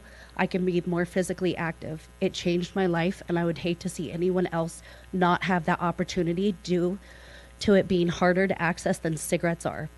Aside from that, I am also a manager at VIP Vape Shop. I have met thousands of members in this community that will be negatively impacted by this ban. Many of my customers become visibly distraught at the thought of being pushed back to cigarettes and even a flavor that resembles a cigarette's. There are adults that enjoy flavors and the separation from cigarettes. There are adults who should theoretically have the right to choose if they want to use a mango or a maple flavor. The FDA has no warnings on long-term nicotine use that's obvious because they've taken the warning off of their nicotine replacement therapy ads. I've heard this brought up in previous meetings on the topic and just wanted to make sure that was being looked at while making this decision, along with other facts about vaping having much better ingredients than cigarettes too. Thank you for your time and effort. Thank you. Oh, sorry. Hi, My name is Georgette. I'm here tonight because I have seen how much better vaping is for my mom. She is healthier and happier, and that makes me happier too. I don't have to worry about her lungs anymore. Every kid should be able to see their parents switch to something better. Please do not pass a full ban. Thank you.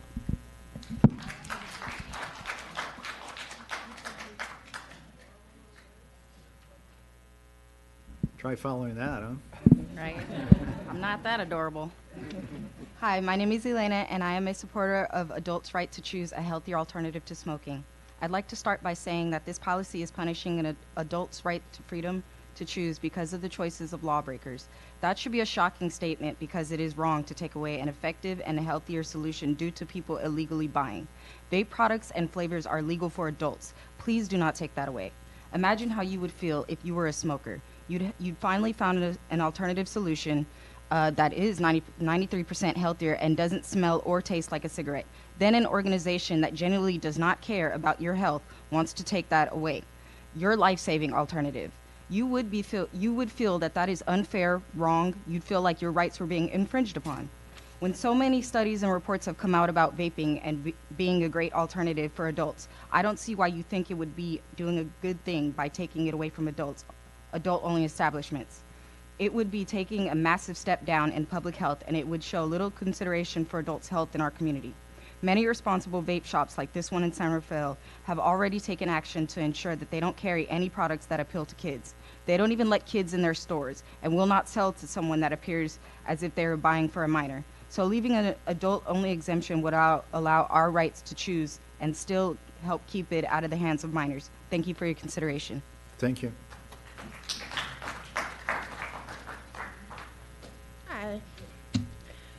My name is Monique, and I'm here tonight as someone who supports adults' rights to healthy alternatives such as vaping. I'm extremely disappointed that public health, tobacco control organizations, and supporters continuously use my community as a political pawn in their motivation to prohibit access to a safer alternative to smoking. To them, this is about identity politics and not people's health. Seeing my community frequently mentioned and used to further the narrative about the perceived social injustice is nothing short of disgusting. Groups like African American Tobacco Control Leadership Council go from city to city seeking prohibition on vapor products while ensuring that regular deadly cigarettes remain available.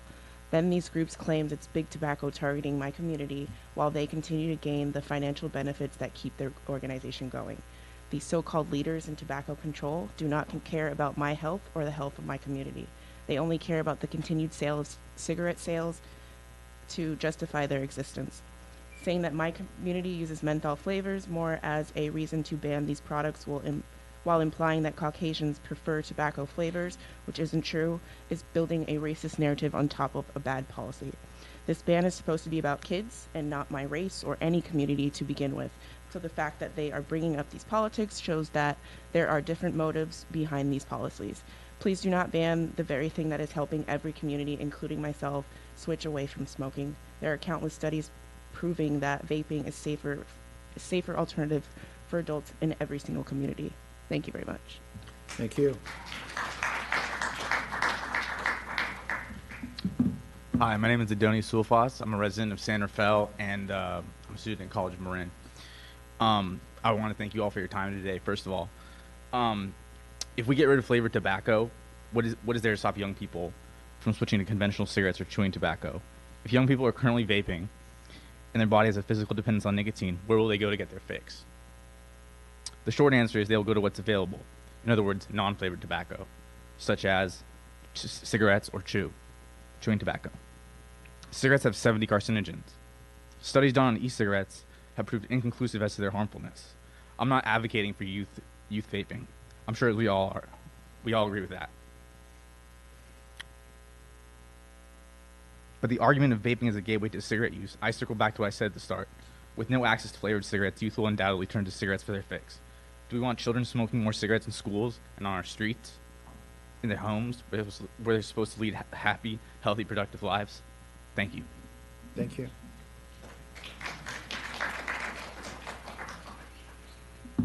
Good evening. My name is Mitchell Jordan. I'm a resident of San Rafael. So after smoking for about 4 years. I quit 6 months ago with vaping, and I've never felt better. My lungs, my body. I've had many surgeries due to injuries, and even like my bone health is much better due to vaping.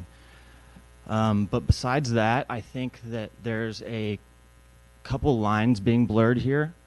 I think that there's a line between big tobacco and the vape industry.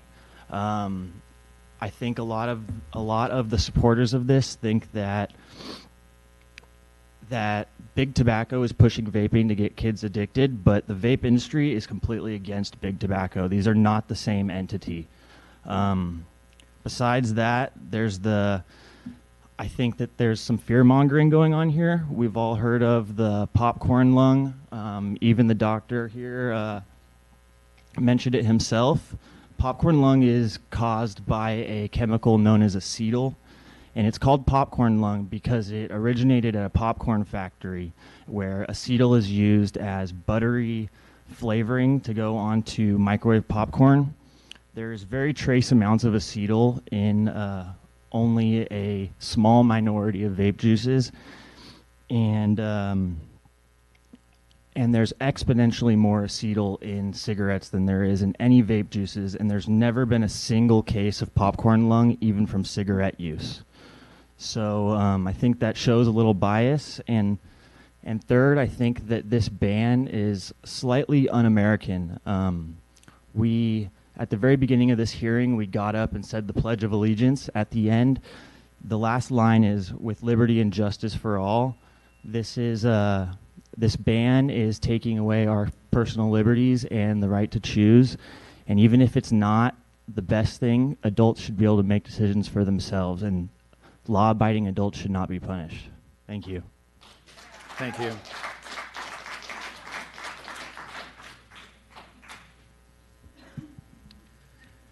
Good evening, Mayor and City Council. My name is Shane Valentine.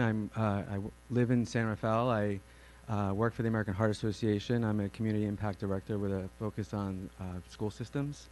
I'm here this evening to support the flavor ban for tobacco products within San Rafael without exemptions. The policy will most likely the policy will be most successful in reducing access to products that are the tobacco industry's key strategy in targeting and addicting new smokers, particularly youth, if the policy is complete and does not carve out vape shops. The recent released grand jury report calls for a uniform ordinance banning all flavored tobacco and vape products. From a business perspective, an exemption in San Rafael provides an unlevel business playing field. More importantly, from a public health perspective, the exemption would put San Rafael on the map as the go-to place for youth appeal flavored products. In pursuit of protecting children's health and passing a sound flavored tobacco ordinance, we urge that you pass the ordinance free of exceptions. Thank you for your time. Thank you. Thanks for your comments. David. Thank you, council members. Mr. Mayor, Dave Bonfilio. I'm a volunteer advocate with the American Cancer Society Cancer Action Network, and I am a commissioner on First 5 Marin. I want to read something from Juul's website for you. Juul products are not intended to be used as cessation products, including for the cure or treatment of nicotine addiction. So they admit that themselves. I was pleased to hear the reference to the Marin County grand jury report earlier last week. And on page 11, it talks about the major players in the field. Juul is got between 70 and 75% of the domestic vaping market. Atria, which is a very large tobacco company, purchased a 35% interest in Juul for $12.8 billion. Big tobacco is very much in the vaping market. And there is sightings of other players, tobacco players. I also want to reference the report that you had from Public Works earlier today on the closure of 2nd and 3rd Street and the coordination that Public Works is doing with Fairfax and Ross and San Anselmo. If you pass a vaping ban and allow exemptions, you are going to be undoing what those cities and townships have done. San Rafael will become the go-to place for vaping products. I urge you to pass a ban on flavored tobacco with no exemptions. Thank you. Thank you. Good evening, Mayor Phillips and City Council members. My name is Liz Williams of North Americans for Non-Smokers' Rights. On behalf of our members here in San Rafael, I want to encourage you to adopt an ordinance that prohibits the sale of flavored tobacco products, including all flavored products, vaping products, and menthol cigarettes without the adult store exemption. This proposal is about reducing access to flavored products that are enticing young people to start on a lifetime of nicotine addiction, and it makes them easier to keep smoking. The flavors are really key to attracting kids to Juul and other vaping and tobacco products. The use of these flavors is very strategic by these companies because it makes it easier to inhale the nicotine, and these products target the age group that is most susceptible to nicotine addiction. And communities all over the Bay Area are taking action to hold retailers accountable for not being part of this tobacco epidemic by selling these addictive and deadly products. And these products, as others have mentioned, are not actually approved cessation products. We do, again, strongly encourage this policy adoption without the adult store exemption because, as we have heard, the age of sale in California has been 21 for several years now, but youth do report that they are still able to access these products at retailers in their neighborhood who know them well. And I have a letter also from Mr. Fred Meyer. He's a 60-year resident of San Rafael, and he is a leader in tobacco control. He isn't able to be here this evening, but he asked my colleague and I to bring a letter on his behalf, also supporting this ordinance without the retail tobacco shop exemption. And I do just want to echo what the prior gentleman mentioned, that the Juul and the tobacco companies are now one and the same. Not only Altria has purchased a 35% stake in Juul, but every major tobacco company in the U.S. owns e-cigarette brands. They understand that they are now in the nicotine addiction business, not just the tobacco product business, and we have to help ensure that our youth have the chance to start their lives without this addiction. Thank you. Thank you. And I'm sorry, did you say you had a letter for us? Yes. Could you provide that to the city clerk and she'll distribute it? Thank you.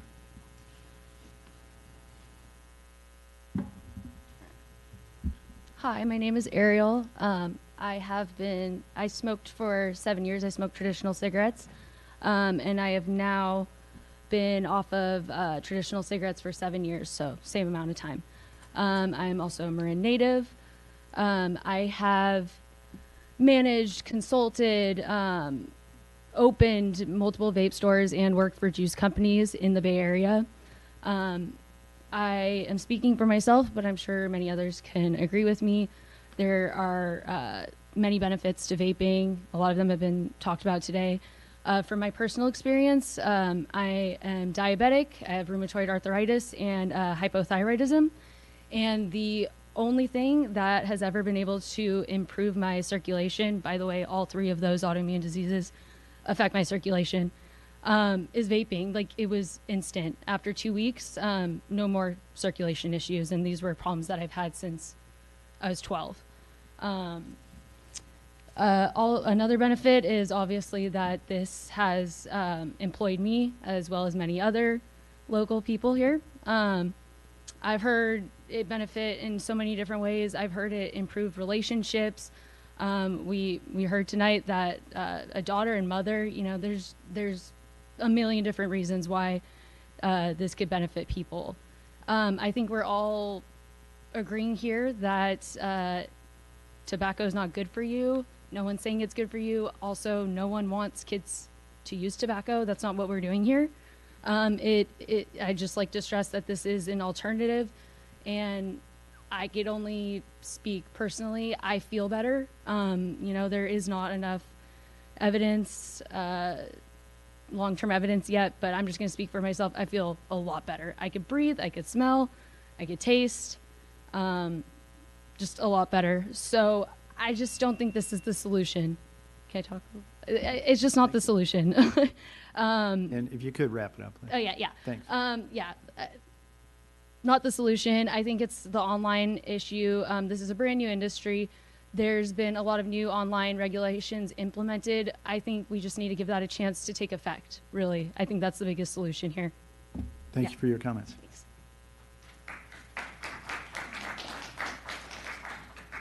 Hi, okay, my name is Bianca, and I just want to say that the kind of energy that you all are putting into like this vaping ban, like where is that energy for like housing people who are homeless and like people like who there's actual problems that you could like work out? I don't know, this is just very like petty. Honestly, like vaping, I started smoking cigarettes when I was 12. It was in the home. I was living with some people who they smoked packs of cigarettes all the time, so I would just steal them. Most of these people, never have I ever in my life, until I moved to Marin, knew of parents giving their kids iPhone 10s and credit cards at their leisure. And it's just kind of weird that like that you guys are going after people who are adults, but it's like in the home. You should go after those adults that are like, you know what I mean? Like in the home. Yeah, that's just kind of that. And like another thing, people like to use marginalized communities as like scapegoats in their persuasive arguments. And like, I just, as somebody who is in a marginalized community, people use it to deal with things like a cis hetero society, like a very like judgmental type thing. It's like anxiety, you know? Yeah, that's just kind of it. It's in the home, it's not, on the street. And don't make a black market. Thank you.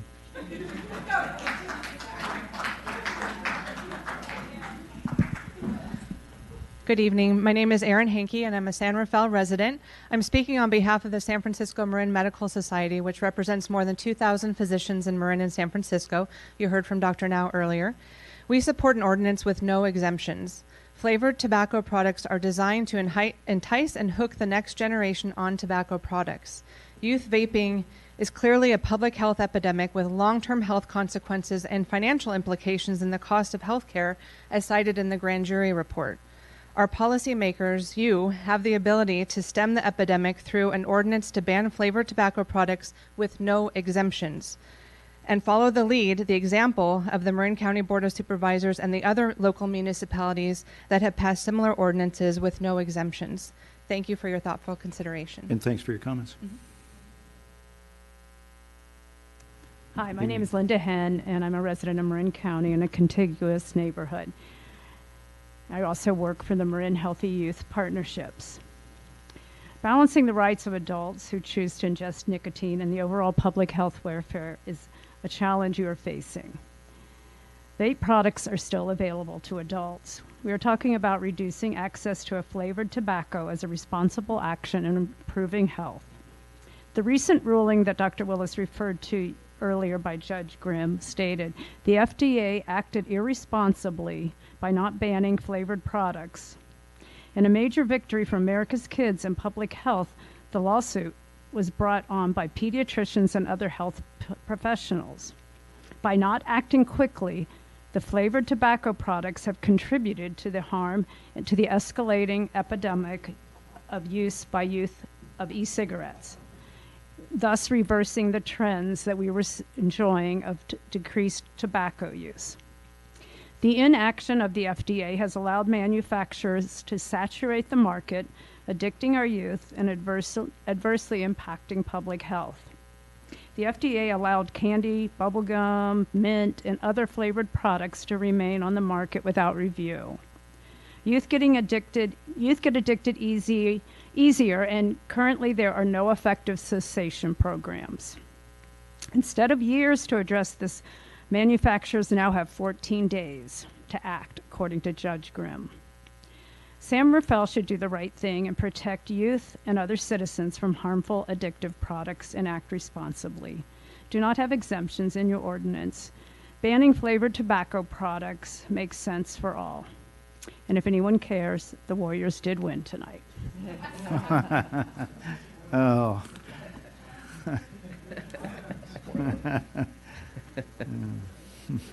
Thanks for the update, I think. So much for the late night review.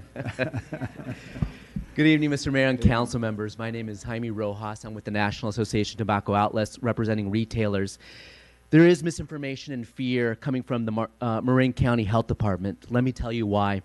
The staff report uses a Texas report on flavor ban. Where is the California report on flavor ban itself? The second report analyzes a 2009 FDA flavor ban, a 10-year-old report.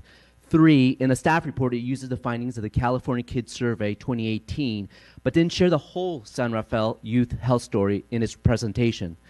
The alcohol and marijuana report on page 30 of that report states high school seniors who drink 4 more times a month is 32%.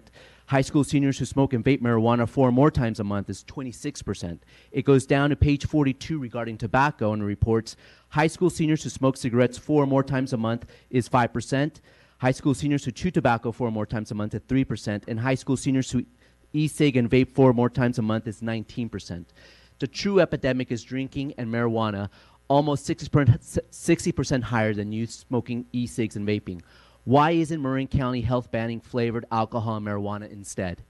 California voters passed the following propositions: raising minimum age 18 to 21, unlike Texas, adding an additional $2 tobacco tax, making it more expensive, and adding millions more to Marin County Health budget, unlike Texas. The city, excuse me, in the staff report of HDL, the city's financial consultant was called and asked, what is the economic impact sales to flavored tobacco products? They would tell you exactly that it was minor. I called HDL and Muni Services, their competitor, and they both said that was the wrong question to ask.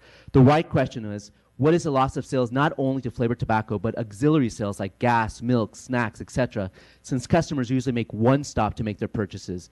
The answer is sales tax loss is high. Marin County Health used 2009 health cost smoking, a 10-year-old report that cost millions, and I'll just be wrapping up. Well, I called Kaiser, Marin General Hospital finance departments, and they both stated that it's impossible to code financial costs due to tobacco and or related issue. So why is a 10-year-old report included in the staff report?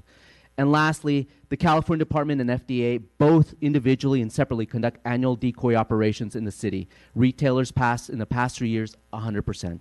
We ask you not to pass this ordinance in any of its capacities. Thank you. And lastly, just for the record, inputting the 2018 tobacco laws already in effect in the state of California, which is pretty thick as it is. Thank you.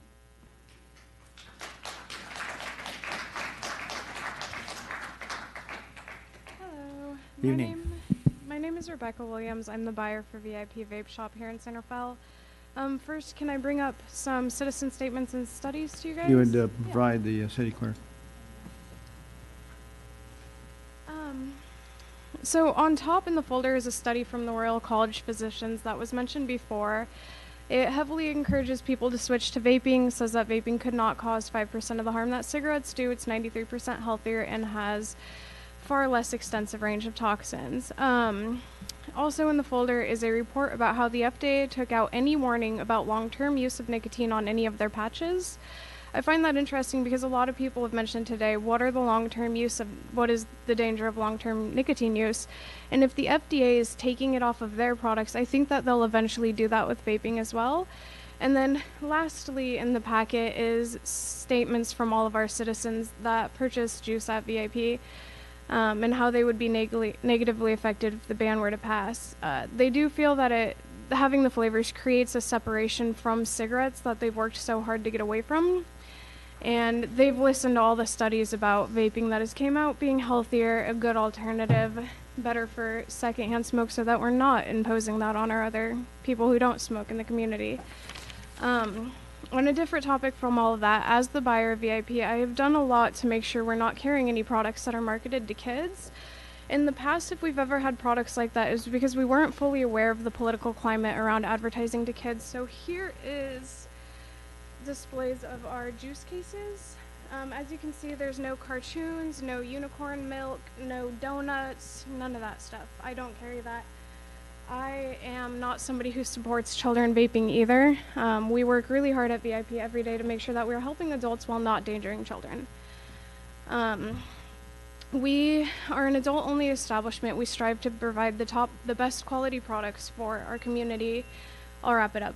We don't provide products that have diacetyl. We don't have products that have ammonia. Just all good, mainly FDA-approved ingredients. We really, really hope that you guys consider an adult exemption for the ban and allow us to work with you, because we always will. Thank you. Thank you. Thank you.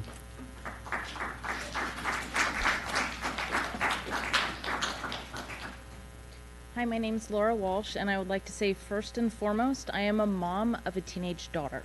That being said, I am also a vape liquid manufacturer and distributor. We do make around 27 different flavored liquids. I believe in these products. They helped me, they helped my husband, my mother-in-law, all quit smoking. And as I said before, last time I was here, tobacco flavored e-liquids were not enough for me.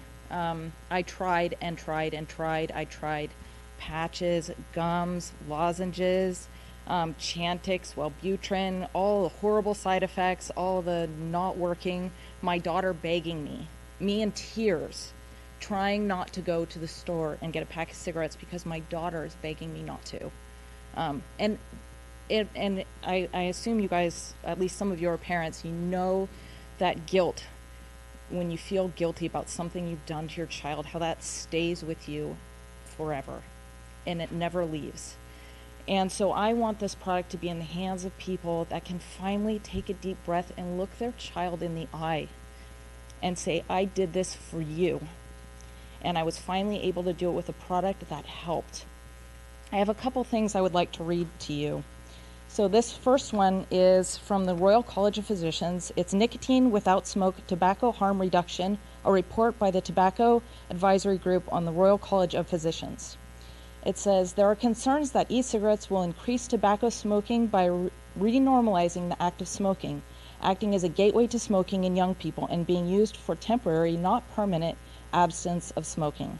However, the available evidence to date indicates that e-cigarettes are being used almost exclusively as safer alternatives to smoked tobacco by confirmed smokers who are trying to reduce harm to themselves or others from smoking or to quit completely. There is a need for regulation and to reduce direct and indirect adverse effects, but this regulation should not be allowed to significantly to inhibit the development and use of harm reduction products by smokers. In the interests of public health, it is important to promote the use of e-cigarettes and other non-tobacco nicotine products. So could you wrap it up, please? Yeah. And I had one more I wanted to read. This Quickly. is from the California Department of Public Health.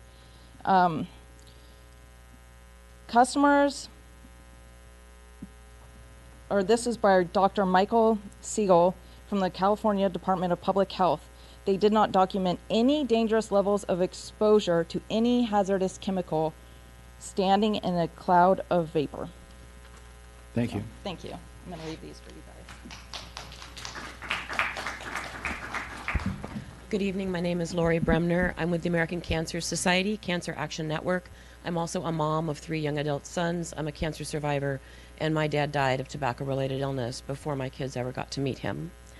American Cancer Society Cancer Action Network supports the passage of the ordinance if it does not include an exemption for adult venues.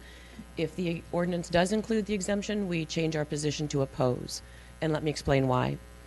You've probably heard the quote, "Only a fool learns from their own mistakes. The wise man learns from the mistakes of others." You have the opportunity to learn from the mistake of Oakland, which was an early adopter in restricting the sale of flavored tobacco products, but they included an adult venue exemption. And now they're having to spend valuable council time, valuable city staff time, and city attorney time going back to fix the ordinance and remove the exemption. Because here's what's happening in Oakland. And this is where San Rafael can be headed if you pass with an exemption. The retailers are changing their business model to work around the adults-only exemption with creative accounting and possibly less than factual affidavits and even construction projects to create an adults-only section within a store. The burden of proof, which is on the city to prove that 50% threshold, I think it might be 60 in Oakland, is really onerous. So what's happening in Oakland was before the ordinance, there were only 5 adults-only venues in the city. Now, after the ordinance, there are 45 retailers who claim to be adults only.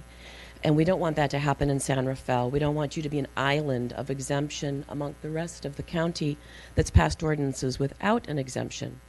The grand jury report is based on scientific evidence. What you're hearing from opposition tonight are anecdotes. Anecdotes are not science. We hope you'll base your decision on the scientific evidence and pass a comprehensive ordinance with no exemptions for adult-only venues. And thanks for your input. Thank you.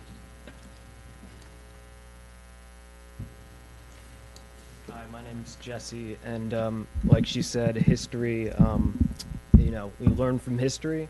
Prohibition never works, okay? So I'm here because I believe in the science that backs vaping as being one of the most effective adult smoking alternatives. I was a cigarette smoker for over a decade. I failed at every attempt that I tried. Tried the patches, the gum, every possible thing. I have a heart condition. I told my cardiologist, and he mentioned that vaping was an alternative that would be healthier for me, and that smoking cigarettes would be a bigger risk. And so what does that say about vaping? The fact is that vaping is much safer, and science is right. It's 93% healthier, and we need it to be more accessible to adults than cigarettes. Many people, scientists, doctors, physicians, and officials from the FDA have said that the switch from cigarettes to vape is the best thing we could do for public health. Mitch Zeller, director of the Center for Tobacco and Control Products at the FDA, has been on record saying if we could get all of those people who smoke to complete switch of their cigarettes to non-combustible cigarettes, a vape, it would be good for public health. Isn't the health of the public what we are all here for and care about? If you do, then please do not ban without any adult exemption flavored nicotine products that would help us switch and stay switched. Many people have lied about the ammonia or other ridiculous ingredients being in vape juice, but there is ample proof that that is not true. The 4 ingredients in a vape juice are food-grade vegetable glycerin, propethol glycerin, nicotine, and food-grade flavoring. There are poisons and antidepressants in cigarettes, among countless other things, but not in vape juice. When you have a store that specializes in vape products, they do their best to make sure that they don't carry any questionable juice. Why would you want to take away local stores that ensure the highest quality of product when you force adults to buy online and they don't have the same assurance as they would in their local store? And these especially VIP, they go out of their way to make sure they know who they're buying from, they know the places that they're coming from. Going online, you're switching people to not understand where they're getting anything from. It's like any other thing. Online, you have no idea. So that's what you're going to force people to do, and that's a much riskier thing. Thank you for your comments.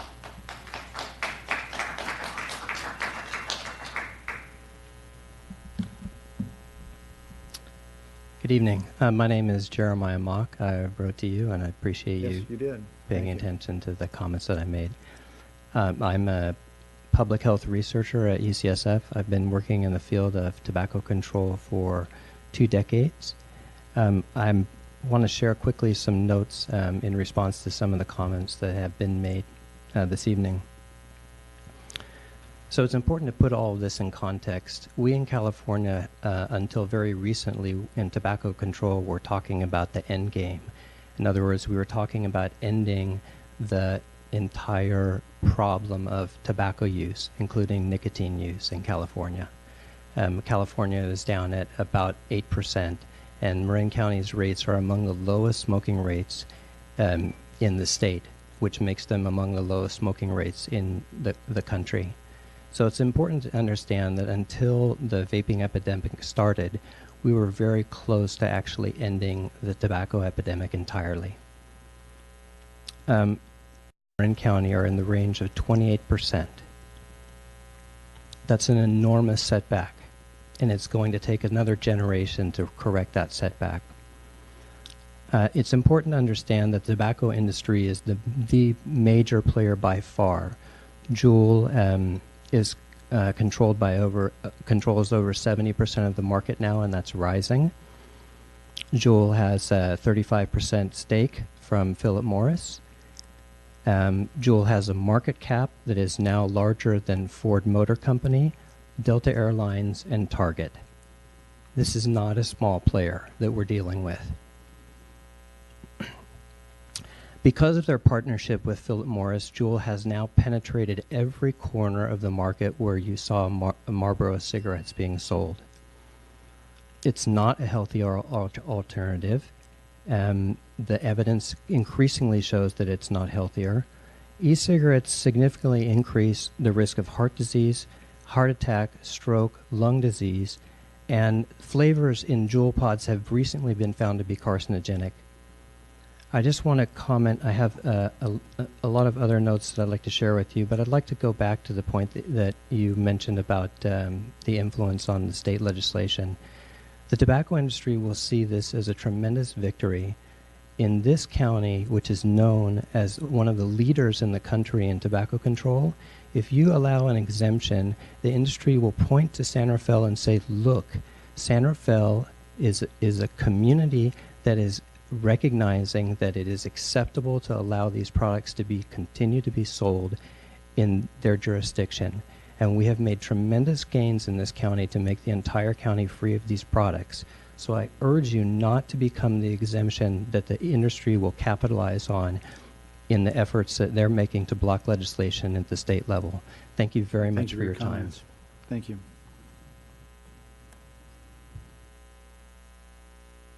I'm Brendan O'Connor, and so I'd be willing to bet that all these kids who we're talking about who've been smoking have Juul products, and Juul products are sold in 7-Elevens and gas stations. I think that well, first of all, that's not part of a local business or any kind of really vape community. That's kind of like a mass. It's a chain dispensary place, basically. And I think that it should, if you go to VIP, they have Juul, but I guarantee you, if you look at the receipts, it's not Juul that gets sold the most. I don't actually know because I don't work there, but I think that if you grandfathered them in, at least where they're allowed to sell what they've been selling, that it wouldn't really it would affect the vape community, but it wouldn't really affect the people who actually enjoy vaping. So thank you. Thank you. Hi, my name is Sarah Gronsky. I'm 27 years old. Started smoking cigarettes when I was 12. I smoked a pack a day for around 7 years. And when I started vaping, I started at a very high amount of nicotine. And one of the great things about vaping is that you can lower your nicotine levels, which allowed me to, in time, wean off of nicotine. And so while I've been tobacco-free for 2 years, I've now been vape and nicotine-free for 2 months, and I was able to do that because of the modifications I can do with vaping, which is not available for smoking, which is why I was never able to just stop.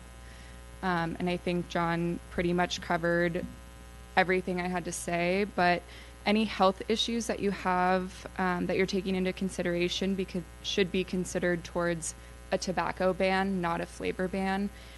There was so much time spent on the health issues, which really has nothing to do with flavors, has to do with tobacco, and which the juice is not technically a tobacco product, so it doesn't make sense to me. But anyway, as long as any 21-year-old can go into a Safeway and get raspberry vodka, I think this flavor ban without exemptions is absolutely un-American, 100%. And anyone in this room who used the word epidemic tonight should spend some time looking into the worst healthcare crisis that our nation has ever seen, which is the opioid epidemic, and maybe spend some time there.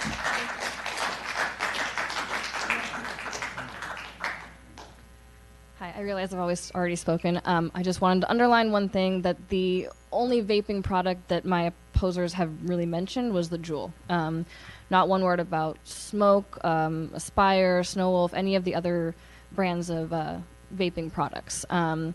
The products that we carry at VIP are mostly local brands of e-juice from respectable companies who use natural flavorings to add to their juice. The nicotine put into the premium e-juices that we carry is actually from nightshade plants, not even from the tobacco plant at all. They derive it from eggplants, tomatoes, other things like that.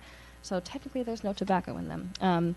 I just wanted to underline the jewel issue. And if you could wrap it up, please, since you have spoken. Thank you. Thank you. Anyone else? Good evening, council members. I'm Ted Torina, proprietor, VIP Vape Shop.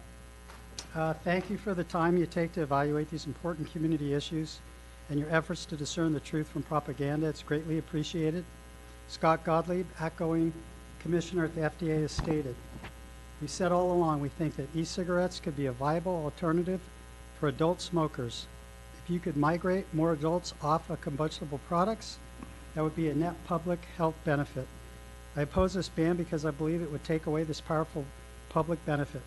The right for adults to purchase legal products should never be taken away. I'm touched to see so many people here to express how important flavor is to them. There are many more that couldn't make it tonight. Rebecca Williams, a department lead in one of our communities, emerging young leaders right there, has collected hundreds of letters from your constituents who cannot attend to let you know how important vaping has been to them to quit smoking. Why would we want to reverse this progress? We all share the same goal of keeping these products away from our youth. As a responsible small business owner that sells legal products to age-verified adults, we take countless steps to prevent youth access. We've been doing this for 16 years. First, although I do believe most buying for minors is done online, we have limits on the amount of nicotine products a person can buy in our store during a sale, thus preventing them from purchasing with the intent to distribute to minors. Second, if we become aware that the labeling of any product is potentially appealing to minors, we discontinue it and ask our manufacturers to change it. Third, every employee is trained on how to check IDs and on the various laws. This is done extensively with new staff members at and between staff meetings and regularly on the sales floor. Any time an ID is questionable, we do not accept it. Fourth, we have an ID scanner to check the authenticity of IDs. We invested in this several years ago, and we did this long before Juul or any big tobacco company suggested it to the retailers. I'll wrap it up. We continue to seek out other possible solutions to keep products out of the hands of our youth, but an FDA inspection compliance rate of 100% among San Rafael retailers certainly points to the problem not being with retail stores. I appeal to you to allow adults to continue to have a healthy alternative to smoking. Thank you for your time and the excellent service you do for this great city of San Rafael. Thank you. Any other comments? Perhaps the last. Good evening. So there are more than me, as you asked last time. Where is everybody? So I'm Pam Granger. I'm the co-chair of the Smoke-Free Marin Coalition. The coalition heartily endorses the proposed ordinance, with the exception, as you guess, for the adult-only locations. We agree with the nexus of all the findings except the last one. Where we have a problem is using the testimony from retailers who've been around for 15 or 16 years. They were profitable and hung around before vaping ever came in place.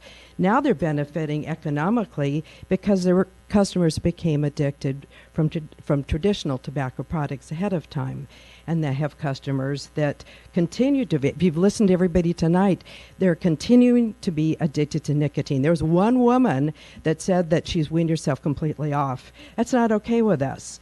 Not only would giving an exemption give unfair advantage to a few and deviate from what's hoped to be a universal Marin trend, but ignores the great body of evidence that indicates there's significant health problems associated with electronic nicotine delivery devices.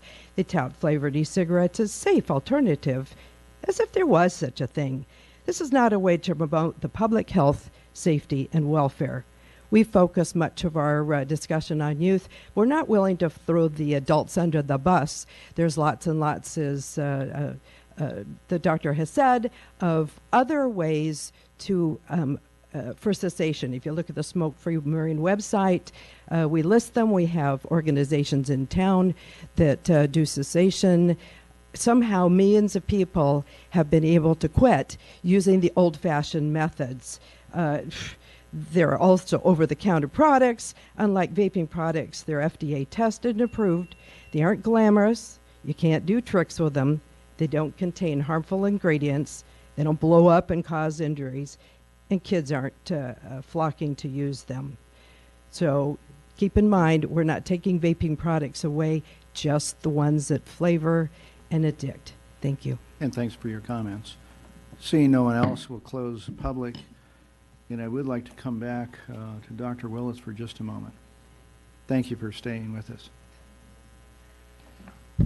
Like us, you've heard many comments from our community. I'm wondering if any of them have persuaded you to change your recommendation to us to adopt the ordinance and what will become an ordinance with the exception provided, and there was no exception.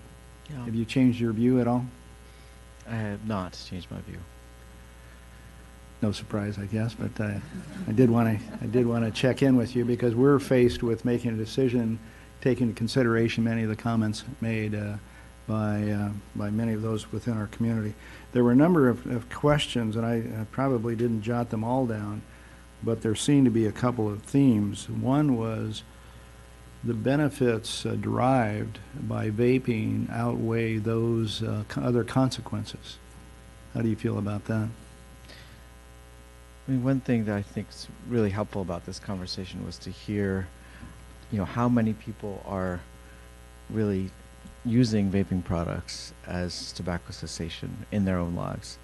From a public health standpoint, we rely on various sources of data and information.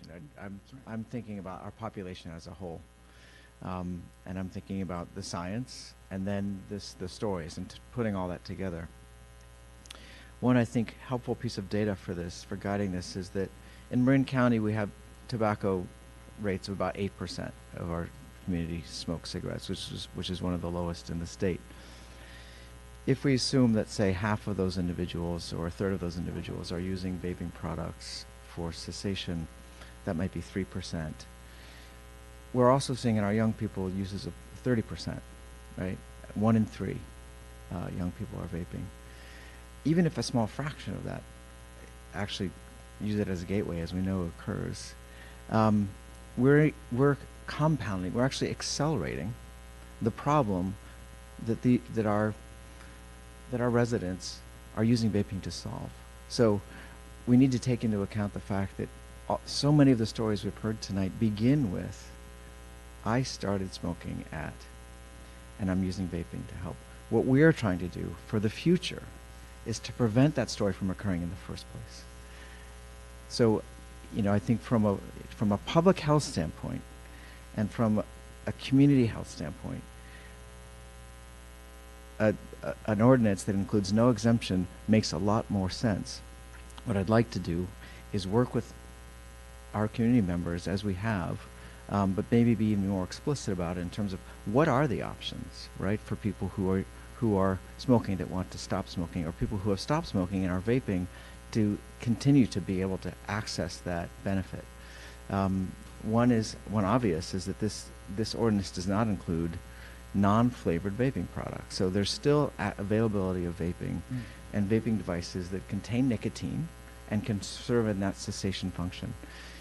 If flavoring specifically is necessary for that benefit, there are other access points. We've talked about some of them. We're not solving the whole problem here. There are many other ways of access, including on the internet. So the question I think before us is, do we as a community here want to contribute to that particular issue in our own approach?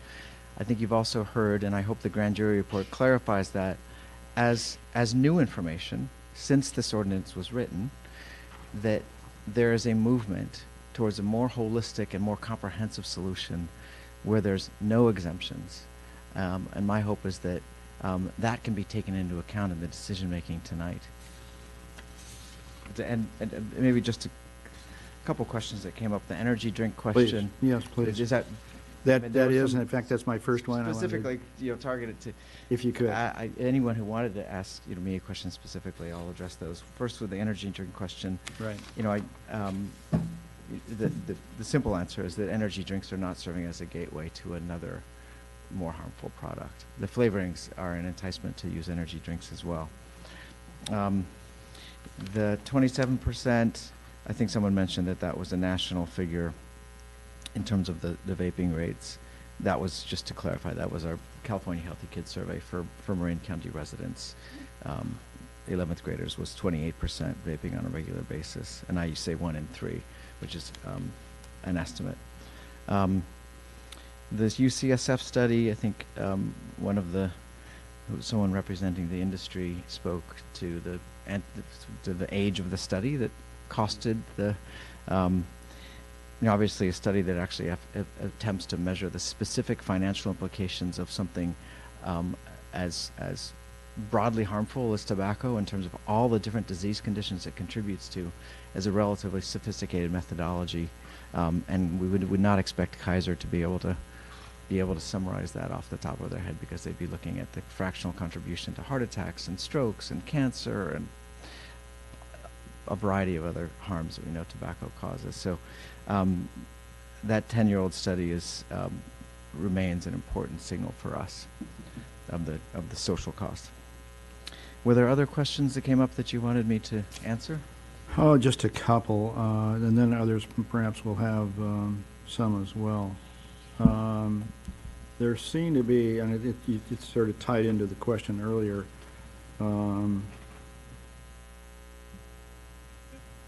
that at least for some, there seems to be some medicinal purposes for vaping, that is, as we discussed earlier, to allow them to transition from nicotine addiction to perhaps off nicotine, using vaping as a means for doing so. Any idea, this may be a guess, or maybe you know, how successful that cycle is?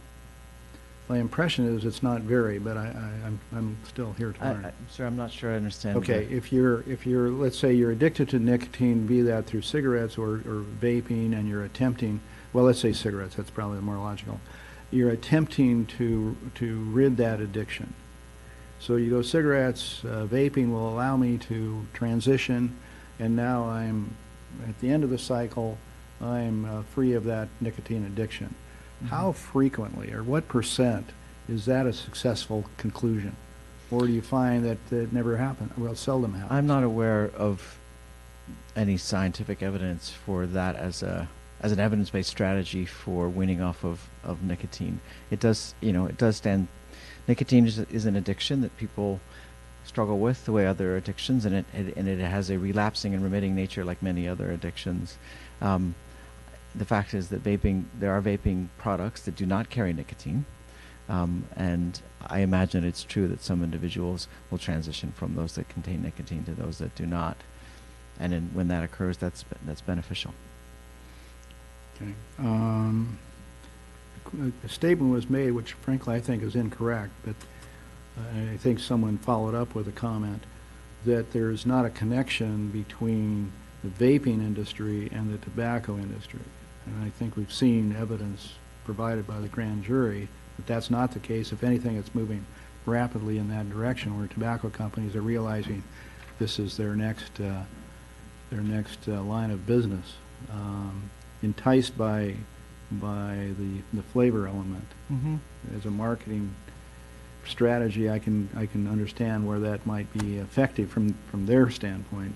Do you think otherwise, or do you agree? It's completely clear that the tobacco industry is always looking for new markets. When your business is a product that ends people's lives early, you have to have a way of getting new people in. To me, it's a perfect example of sort of playing both sides, right? They're selling products that make people addicted to nicotine, and then they sell products that are intended to be helping people with that addiction. And the concrete example is Altria that was mentioned. 35%, billion-dollar sale to buy 35% of Juul, Altria's Marlboro cigarettes. So this is big, this is big tobacco. And if it's not clear that it's big tobacco, it's partly because big tobacco is incredibly well versed and quite savvy in engineering the optics around this so that their influence is hidden. Recently, and this will be my last, and I'll open up to the others, but recently went to a dinner that included a panel discussion about this issue. And I did learn a few things. I was impressed, having listened to several discuss the influence of nicotine addiction as a result of vaping. I was left with the impression, and you can correct me if I'm wrong, but I was left with the impression those that smoke cigarettes do so one at a time, and they'll set it aside. And my father died of emphysema, so I witnessed this. But they'll set it aside and have another one, a few minutes later, 5 minutes later, half an hour later, whatever it might be. But there is a conclusion point. You're done with that particular cigarette, and now you've got to do something to initiate it. However, with vaping, which I understood someone there to say on the panel to say that the vaping contained up to 2 packs of cigarettes. I don't know how you measure that, but that's what I was told, or we were told. But the interesting part is vaping has no logical conclusion until you get to the end point of the fluid. Mm-hmm. And so therefore it seems to be much more addictive to me, and again, maybe I'm wrong about this, but it seemed to be far more addictive in the end. And now we have those that are trying to rid themselves of the addiction. Cigarettes maybe would be much easier than the vaping experience, but again, frankly, I don't have that experience, so I don't know. So I'll ask you, what do you think might result in the greater addiction? I think it's true that whether it's 1 pack or 2, I think we're sort of still, it's right between 1 and 2 for a Juul pod in terms of the nicotine relative to cigarettes. You're right. A cigarette, as a habit, and this has been studied, is something that people will habitually do in certain situations at certain times of day, and it's 1 cigarette. That sort of natural control is not in place with vaping devices, and a pod can be just puffed upon until it's empty, which would be the same as smoking. Literally, if one did that, it would be the same as smoking 1 to 2 packs at once over the course of an hour or so. So the possible dose response for an individual, for a young person who's actually vaping on a regular basis, the amount of nicotine from a dose perspective is much higher than they may not realize, as opposed to what they would know they were consuming if it was cigarettes. Yeah, let me just ask the staff. There were some other questions. Any other questions that you focused on that you'd like to address? And then, no. Okay. Don't go away. Other questions? Kate. Question? Sure. It's actually for staff. So one of the comments was talking about if we have stores exempted here, that additional stores could come in. And I was trying to find in the ordinance, but it's quite long. But it's easier to ask you, is there a way to have it remain just the 3 stores that currently exist? I was bringing this question up with our standing city attorney here. The ordinance does not say that right now. If the council did want to put some sort of cap on it, we could look into that. It's something we'd need to do and come back. I think Lisa felt like, and I'll let you speak for yourself, but that it wasn't a small enough change that we would just be able to make it tonight, but it's something that we could look into and see what the impacts would be. Yeah, I think it merits some study and not something that should be done quickly. And I certainly wouldn't recommend doing it tonight, but it would be something we could look into and bring back at a future date. Okay. And then the other question I had, as I understand it, the smoke stores that exist in Marin County, there are the 3 in San Rafael, and I think there's 1 in Mill Valley. And I know that other jurisdictions have passed this without any exemptions, but to my knowledge, they actually don't have smoke stores. So that might be why the exemption conversation didn't happen in those jurisdictions. Is that your understanding? I'll start off. I think Ethan's going to want to chime in as well. That's my understanding and the amount of research that I've done. I looked at several of the other staff reports of other jurisdictions. I have Larkspur's in front of me. They list gas stations, Bevmo, Lucky Supermarket, and a car wash, and those last three don't sell electronic cigarettes, so it was really the gas stations that did. And I also did some of my own research just trying to see what other stores are available, and I just found the same ones that you did. Andrew. Excuse me. Yeah, also, I can clarify. I mean, please, yes, if you would. There was a tobacco store in unincorporated Marin County. Yeah, in Strawberry, yeah. To staff, kind of along the same lines, how many tobacco outlets do we have in San Rafael, the city of San Rafael presently?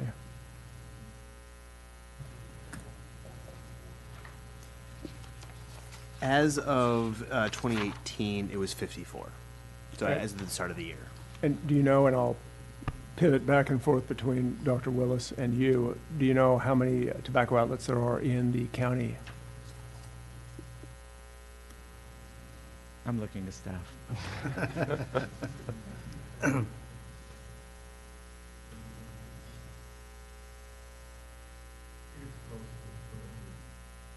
190? 190? I'm asking the unincorporated county, that is where the Marin Sheriff would have jurisdiction, as opposed to San Rafael Police.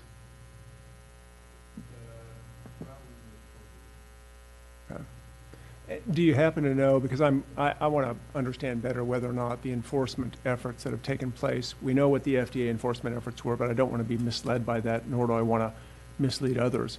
Do you know whether or not the enforcement efforts by the Marin County Sheriff, where violators were found, occurred in San Rafael city limits versus unincorporated Marin versus other jurisdictions?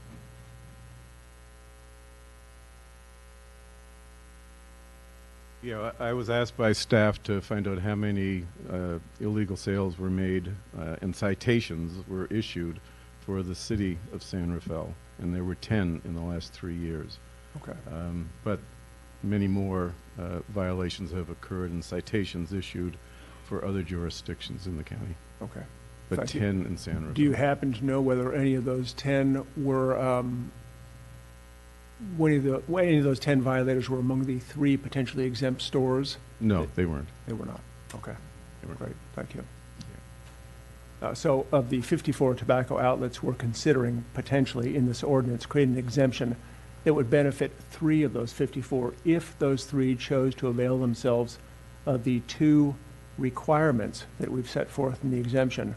One is to require that folks who enter the premises be age 21, and the other is that their sales would have to be at least 50% tobacco-related sales. So are you aware of any more than the 3 stores that might qualify under the terms of the exemption? There's a third criteria, which is you have to verify the age upon entry. Correct. And so of those 3, all 3 as they currently exist would not meet the exemption. They would need to make small changes in order to be exempt. Of the other stores, most of them would have to make quite significant changes to their current business practices in order to be exempt. An example of that would be a gas station having to do major changes to their business process. You mean like discontinuing the sale of gasoline? Like discontinuing the sale of I think gasoline. we can all agree that few stores other than the 3 might qualify under the terms of this exemption. I too, particularly given the comments we heard, particularly from the young people in our audience, I too am concerned about the possibility that if we agree to a ban with an exemption, that retailers might pop up as they have attempted to in Oakland or come from other parts of the county and opportunistically join the ranks of the businesses already in San Rafael. I think there are easy ways we can address that so as to prevent more retailers from popping up. We really can limit the scope of the exemption to those businesses currently in place who rely upon the sale of tobacco, who apparently do a good job in terms of enforcement. But I don't think I have any other questions. Okay. John, do you? Question. Yeah. To our city attorney and to others that might be able to answer. If there is a ban with an exemption carve out per the 3 requirements, would we fall into, for lack of a better term, an equal protection issue to other retailers that would say, you're taking away from my business, but still allowing a product to be sold?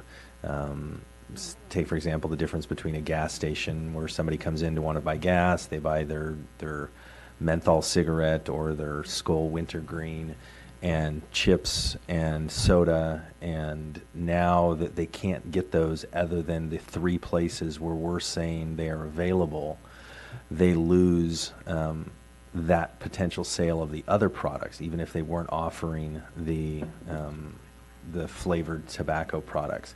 Would that vendor, would that merchant have some sort of claim to say that we're impacting their ability to do business in favor of another? I think they might have a claim, but I think that the analysis that would be used for that kind of a classification would be a court would be looking for a rational basis for that classification. And our research has shown that it's likely that an adults-only type exemption would be a rational classification that could be upheld. So it's not that there's no classification, but just under the standard a court would be looking at, it's our opinion that it would pass that standard. Okay. I don't have questions, but I'll have comments later. Yeah, Maribeth. I have a follow-up question to that. I'm not clear on the adults-only exemption. In your equal protection analysis, the owner of some other store could demonstrate that that owner sells these products only to adults. What is the nexus between having a premises where there's only adults versus a premises where purchasers of this product are checked for identification to ensure that they are also adults? Well, I think it's just a matter of degree, and it's a policy decision for the council how they want to structure that kind of protection. I think it's reasonable to say it's more protective to allow the exemption for a fully adults-only store, but that's a distinction the council could make. Thank you. We had a question. I was looking, and you can help me, I know, because I wasn't able to find it. The county did not have an exemption, I believe, for Tilford, and then came back with an exception to 2020. I'm not positive about that. Tell me about the county's process to agree, since you were so wholeheartedly opposed, and with Mr. Perhaps Dr. Monk making reference to a setback. What convinced them that was them being the supervisors now, based on their experience? What convinced them that was an appropriate course of action? To not include the exemption? Well, I maybe have it right, but wrong. But I thought that originally they didn't have an exemption, and then they came back, got some flack from, I think it's Tilford. Am I correct about that? Right. In Strawberry, and I think they carved out an exception for Tilford until 2020. That's right. That's the impression I have. Maybe I'm wrong. Right. That's the impression I have. I think the conversation there was based on having heard the public health merits and understanding the public health justification for an ordinance that did not include exemptions. I hope that piece has been made clear here. Right. But there was a concern just from a small business friendliness standpoint and from the retail environment standpoint and a good faith standpoint that it was unfair to simply require that they stop selling flavored tobacco products the moment the ordinance went into effect. Because as a business, they needed a process for, actually working through the inventory that they had, and to reorganize their business model to find ways to continue to make profit without causing the harm of flavored tobacco products. And that was the reason that was extended. Mm-hmm. That was an extension over one year. Right. and those that were not in that special category had 6 months. And thanks for that clarification. I do think that their business is exclusively tobacco. It's not exclusively tobacco, but exclusively either tobacco or vaping. I don't know if they even vaping. Do they have vaping there? They have a few But vaping it's primarily products, tobacco products. It's primarily tobacco products, and I think it's also an important point for this community is that where we're talking about flavored tobacco products. So any of these businesses are selling a broad range of products. Flavored tobacco products being one small subset, one that we're very interested in from a public health standpoint because of the unique contribution to the epidemic that we're facing. So Telford's, for example, we were able to determine that they said about 15 to 20% of their profits were related to that specific subset, and we're able to shift away from that. Yeah, and thanks for the clarification. I appreciate that. One John? more question here. And I'm taking this to probably an illogical conclusion, but if a ban was instituted on all products, if from the way I understand the ordinance is written, from a retail distribution standpoint, would that also include? I'm just thinking, would that also include delivery of products if you didn't have a retail storefront, or if you didn't offer it in a retail storefront environment, but yet you had it on your premises and you had a delivery service for adults? I can take an example of just saying, okay, so vape no longer allows to sell flavored tobacco, flavored nicotine, flavored jewel products, whatever it is, and they decided to take that off their shelves but still have their product and offer a delivery service to their clients if they wanted it. Would that be included in our ordinance, or would that be excluded from our ordinance? Did I stump you? John, I think the simple answer is that the delivery of tobacco containing or nicotine containing products is already regulated. So that may not be an issue here. In other words, I don't think that such delivery takes place. But if you can order it online, how is it coming to you? Oh, you're talking about I'm just talking. vaping, just vaping. I mean, online. I'm talking, but that's a delivery. So if VIP has an online website as well for their product, and you can buy it, and they will send it to you, or deliver it to you. How is that any different than going to the internet and buying it and having Amazon or FedEx deliver it to your doorstep? We're just dealing with retailers here, but it's well, a that's what I'm fair saying point. is if it is no longer considered a retailer, so they're not selling it from a retail standpoint across the counter to somebody, but they still have that product. How is that different from online retail? If a person's not walking into the store to buy it, but they're getting it from that provider that's in San Rafael, is that covered as well?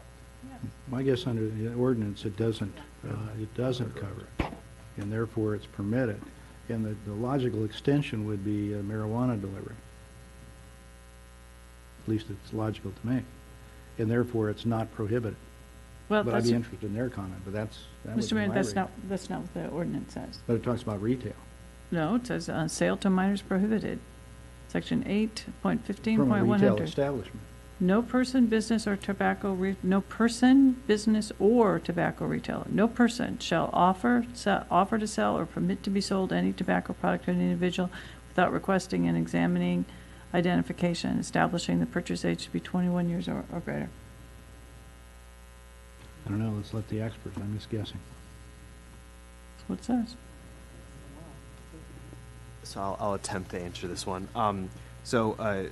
8.15.200, requirement for a tobacco retail permit. In order to sell tobacco in San Rafael, you need to have a tobacco retail permit. And that section says that it's unlawful for any person to act as a tobacco retailer without first obtaining and maintaining a valid tobacco retail permit pursuant to this chapter for each location at which the activity is to occur. No permit may be issued to authorized tobacco retailers at other than a fixed location. Peripatetic, tobacco retailing and tobacco retailing from vehicles are prohibited. Permits are valid for 1 year. Each tobacco retailer must apply for the tobacco retailer's permit for the renewal of the tobacco retailer's permit at the same time the applicant applies for or renews their city business license. So if they have a license in place on that now, and they do not sell over the counter, but they take online orders and send out via U.S. mail or FedEx or whatever, is that included in that or not? Excuse me.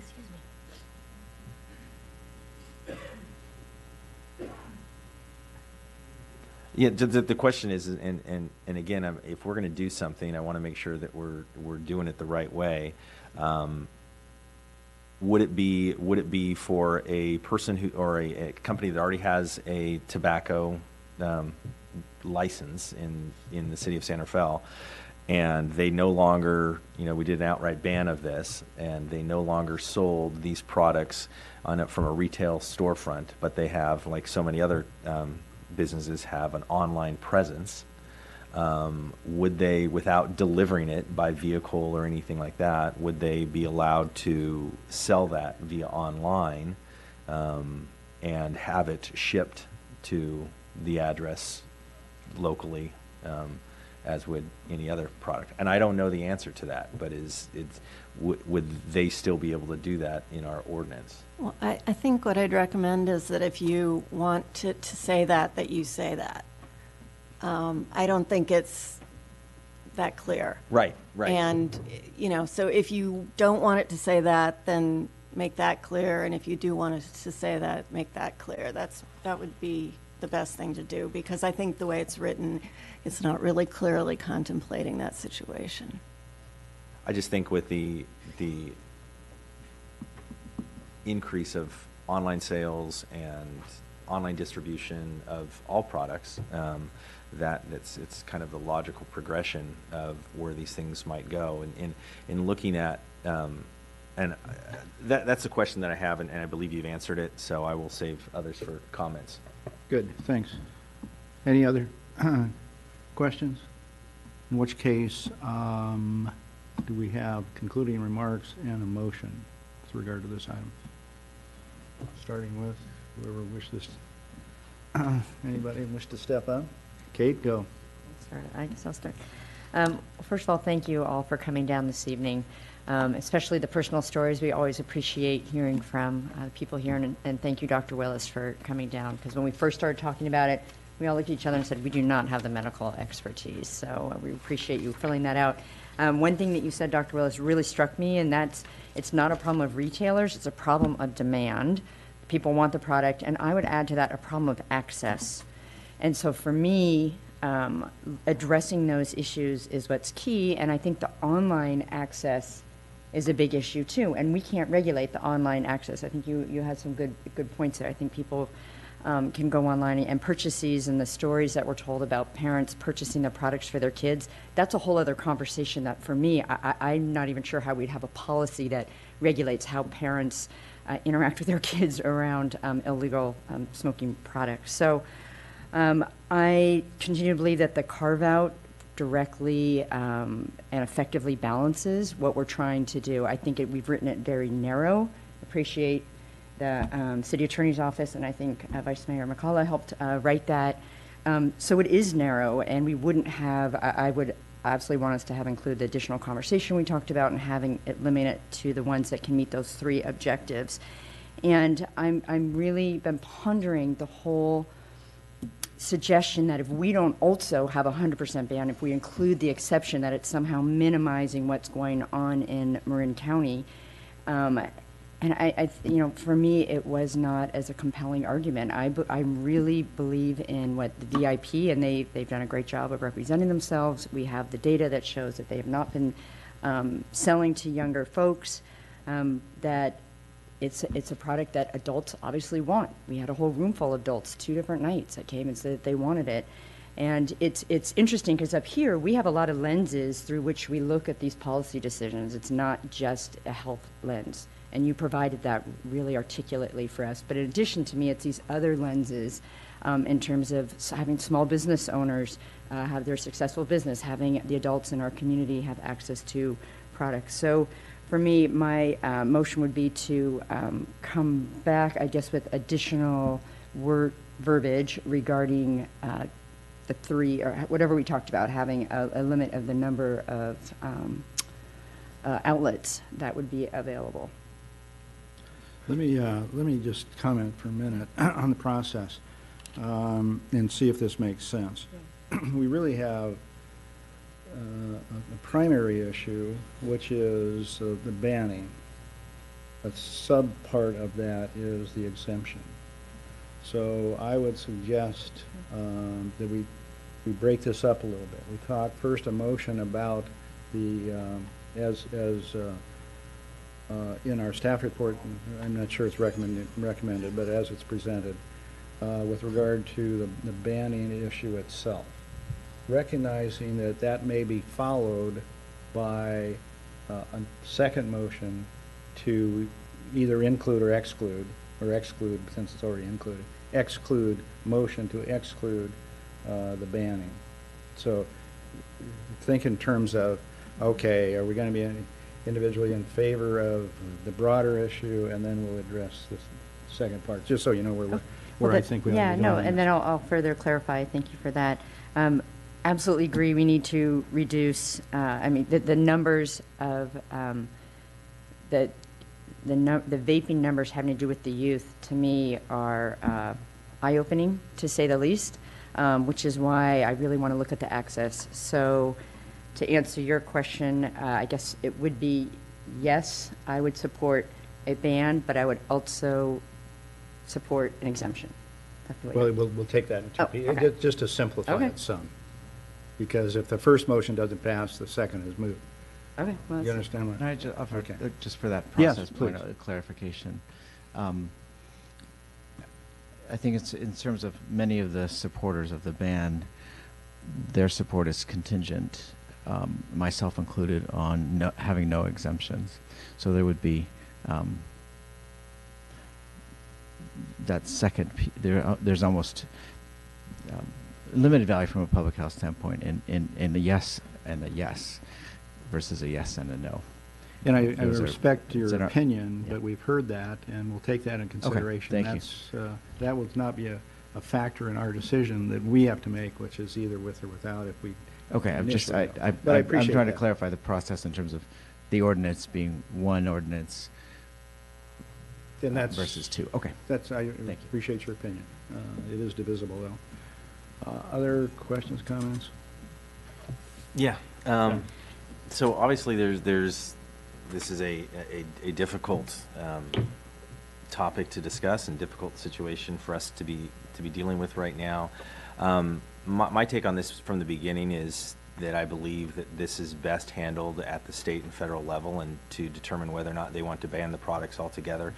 And while I appreciate Dr. Willis's input here and his concern that leaving things to the state and the federal level usually takes too long, this is an industry that is still in its infancy stages, and changes are happening dramatically. Juul itself as a company started in 2015. We're basically talking less than 3 years ago, and they already have a huge market capitalization. They are 35% owned by Altria, and all major tobacco companies have some stake in some sort of e-cigarette or vaporizing device product. Juul accounts for 70% of the e-cigarette market share. I mean, so we can't just say that just because that product is not offered in an individual store, that's not where most of the people are getting it. In a survey that was done by the Truth Initiative in just last year, found that 89% of the adolescents who attempted to buy Juul online succeeded. So the rules are in place, the laws are in place to prohibit these things, and it's still happening. So we know there is an issue above and beyond the fact that there are flavored tobaccos. And the FDA is acting, and they're acting fairly quickly. In just September of 2018, the FDA sent letters to Juul Labs and the other manufacturers giving them 60 days to lay out their plans to address the widespread youth products, and if they fail to comply, FDA may remove some or all of their flavored products that may be contributing to the rise of youth in the market. So the FDA is acting fairly quickly on this, and in fact, in November, so 6 months ago, just 6 months ago, 60 days after the FDA's ultimatum, Juul announced that it would stop accepting retail orders for mango, fruit, cream, and cucumber Juul pods in compliance with the FDA's investigation. So the industry, as it's growing and learning, and the regulatory bodies that are watching this are acting on it. And I don't believe that something that started 3 years ago and we're already seeing the removal of these pieces is slow action. I think that this is being seen both domestically and internationally. I wish that some of the stuff that's already been imposed, we talked about these studies from the Royal Academy of Physicians. Well, they might like that a little bit better over in the European Union and in England, because over there they restrict the nicotine content in their vaping pods to, I believe it's at like 2% or even less compared to what the 5% that it is in the United States. So if we're going to use those statistics, we need to make sure that we're comparing apples to apples. So if the physicians over in the UK and in the European Union are saying this is a better product, it's also because it's a lot lower dose than what's allowed in the United States, and maybe that's a direction that the FDA should be going as well, and I would assume they probably will. Juul tried to go to Israel, and Israel banned it altogether because of their level of the nicotine that was in the product that they wanted to put into Israel was higher than what was allowed there. So this is something that is moving very rapidly, and I think I personally think we need to give that the time, because everybody's on top of this. Everybody's working towards the same goal: reducing nicotine addiction, reducing the use of tobacco products. And we often talk about here what our charge is in the city, and where we can make the largest impact. And I personally don't believe that this is one of them. If the product becomes illegal, then we'll support that. While the product is still legal, I can't support a ban in any way, shape, or form for someone accessing, especially because what we're trying to accomplish here, or at least what we're attempting to try and accomplish here, is to reduce youth access to this, and it's clearly shown that closing down or banning retail establishments that sell this is not going to reduce youth access to it, especially when 89% of the folks who tried to get it online as adolescents were successful to get it online. So fix that problem, and we'll have a lot easier time addressing everything else that's here. I also feel that we are going to set ourselves up as a city to look at other of our merchants and our business industries to have a claim against us that says that we're separating them out. If there's only 20 establishments in the entirety of unincorporated Marin compared to 54 in the city, it's a little bit different. And if Fairfax has none, or Corte Madera has none, then it's easy for them to put forth a ban and not have any carve-outs. So we're addressing something that's a lot different than everybody else, and so I don't think you can put us in the same look at us in the same vein as those other places. And lastly, I really do think that if this goes through, for us to remain consistent in what we're saying, that we need to, as a city, reevaluate our recreational adult use cannabis policies to exclude the distribution, delivery, and sales, even though we don't have a retail establishment, of any flavored cannabis products that can be used as well, because I just think we're being completely hypocritical if we're saying one is better than the other, and we'll accept our youth to get access to Girl Scout cookie cannabis, but we won't allow them to get access to melon flavored vaping products. So I won't be supporting either of the proposed ordinance, ban outright or with the exemption. Well, I'll take exception. Quite frankly, I think that if our community expects us to wait for the feds and the state, I think we're mistaken. When we can act to improve our situation as a city, we should do that. And, you know, I think we've all experienced feds in the state and with varying, I suppose, outcomes. But I, for one, after the staff report and after the considerable input from the community, I think it's incumbent upon us to take the action that our community expects of us. Now, that expectation may be different from individual to individuals, but I don't think that anyone expects us to sit here and go, well, let's wait for the feds. I'm not going to do that. I'm impressed, certainly, and thank you, Dr. Willis, for coming this evening and spending a considerable amount of time. I think you've been clear as to your message from a health standpoint, overseeing the impacts to the county. I've also seen the grand jury. I've seen the number of received input from a number of doctors. I think we all have, some this evening, some by email. I've received a number of emails as well from parents that are concerned about this. And I'm sort of a swing vote here in some ways in terms of one that I received. And it struck me. I just received it today. And it's not as profound, quite frankly, as many of you presented, but it hit me. So, Phillips, what are you going to do about this?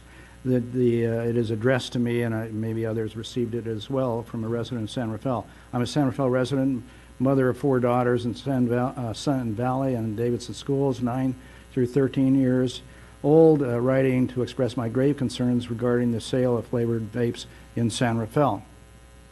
I am strongly opposed to any and all sales of flavored vapes. Flavored vapes are harmful to young people and lead to stronger addictions. Whatever perceived benefits flavored vapes bring to the adults are greatly outweighed by the detrimental effects on the young people in San Rafael. We do not, in caps, need nor want these to be in the proximity of our youth and families. Please vote no. I was struck by that because I, too, am a parent of 3. This individual is dealing with the issue timely, and I'm struck by her plea. Am I going to say, well, let's wait until, quite frankly, John, am I going to wait until the feds act to this mother that's concerned with the 4 daughters? No, I'm not. Furthermore, do I think that this measure, as so eloquently once again expressed by Dr. Willis, is clear? The flavored element leads to more of our youth in our community to addiction. Who thinks that's a good thing? There may be some standby benefits in certain instances, but do I conclude that those few instances overwhelm those that become addicted because of the vaping particularly? No, I'm not convinced of that. I think we have a net negative result and impact on the youth in our community. I think that a number of our community members, some still here and shaking their head, are responsible individuals that have looked at this long and hard rather than one individual experience in let's say, one of the organizations or businesses. I'm more impressed by your input and the thoughtfulness that you presented this evening. I'm in favor of a ban. I hope that it's an influence to others within our community. Certainly we're being influenced by the county and many of the other communities that have already taken this step. Why is it taking its time? We want to make sure we do it right, so I'm not going to say that that's necessarily a bad thing for us to have done, but I think it would be a mistake for us not to act upon it now with the input that we have, the staff report, the research we have, and I've received and access to, as I'm sure many of you did, a lot of the research. And I'm comfortable with my conclusion that it's in our best interest of this community to exercise this ban in the interest of our youth. Anyone else? Shall Please. I support the goal of the flavored tobacco ban, but I have real misgivings. In fact, I'm beyond misgivings. I'm very skeptical that it'll have anything more than an extremely modest impact on the stated goal, which is to limit youth access to these products. We've already acknowledged in our discussions here this evening that a very small fraction of youth who get attracted to and start using flavored vaping, flavored tobacco vaping devices get it directly from retail stores. And that's what we're talking about here this evening. Do we ban the sale of these things from our retail stores? So while I think the goal is laudable, I'm just not convinced we're going to accomplish much with this ban, which is why, while it's worth trying something, I think it's also important to protect the retailers who are playing by the rules and who are doing everything right and who have not been found to be in violation of the rules to limit youth access to these flavored tobacco products. So I would support the ban, but only if an exemption came with it. Meredith, do you have any comments? I have a great deal of comment. I will hold them, though, for the discussion of the exemption. Okay. Sure. I support the ban. When it comes time for the exemption, I will be heard. So a motion would be appropriate, like I said, sequentially, if everybody's okay. I think we ought to talk about the ban. Let's decide if we're going to put a ban in place, and then with the carve-out for the exemptions to follow up or down. So a motion would be appropriate. Well, I thought Kate was very articulate in how she attempted to frame the motion earlier. Are you just looking for a motion on whether or not to ban? Well, the first step is we have a recommendation from staff in the staff report, whether or not we're going to accept the recommendation of the staff report. Got it. That includes an exemption. So the second part, for clarity, since it's the second part of the issue, assuming that passes, the staff report, the recommendation, the ordinance, etc. Assuming that passes, that gets us through step one. Step two will be another motion with regard to the exemptions. Unless you want to do it differently. You maybe want to pull it out and see where the vote goes. You can go one of two ways. I don't care. Well, I think it probably makes more sense to adopt the global prohibition and then to discuss whether there should be an exemption to that prohibition. That's more logical. So I would move that we adopt the ordinance as presented by staff, however, omitting section 8.15.10 subsection C entitled exemptions. So you've gone the other way then? I've gone in what I think is the more logical way and saying we are adopting a prohibition against the sale or offer for sale of flavored tobacco products in San Rafael. We're going to adopt that I'm moving that we adopt that comprehensive prohibition. Then once we have adopted that, we will take up the issue of whether we should create an exemption to that comprehensive prohibition. That's the more logical approach.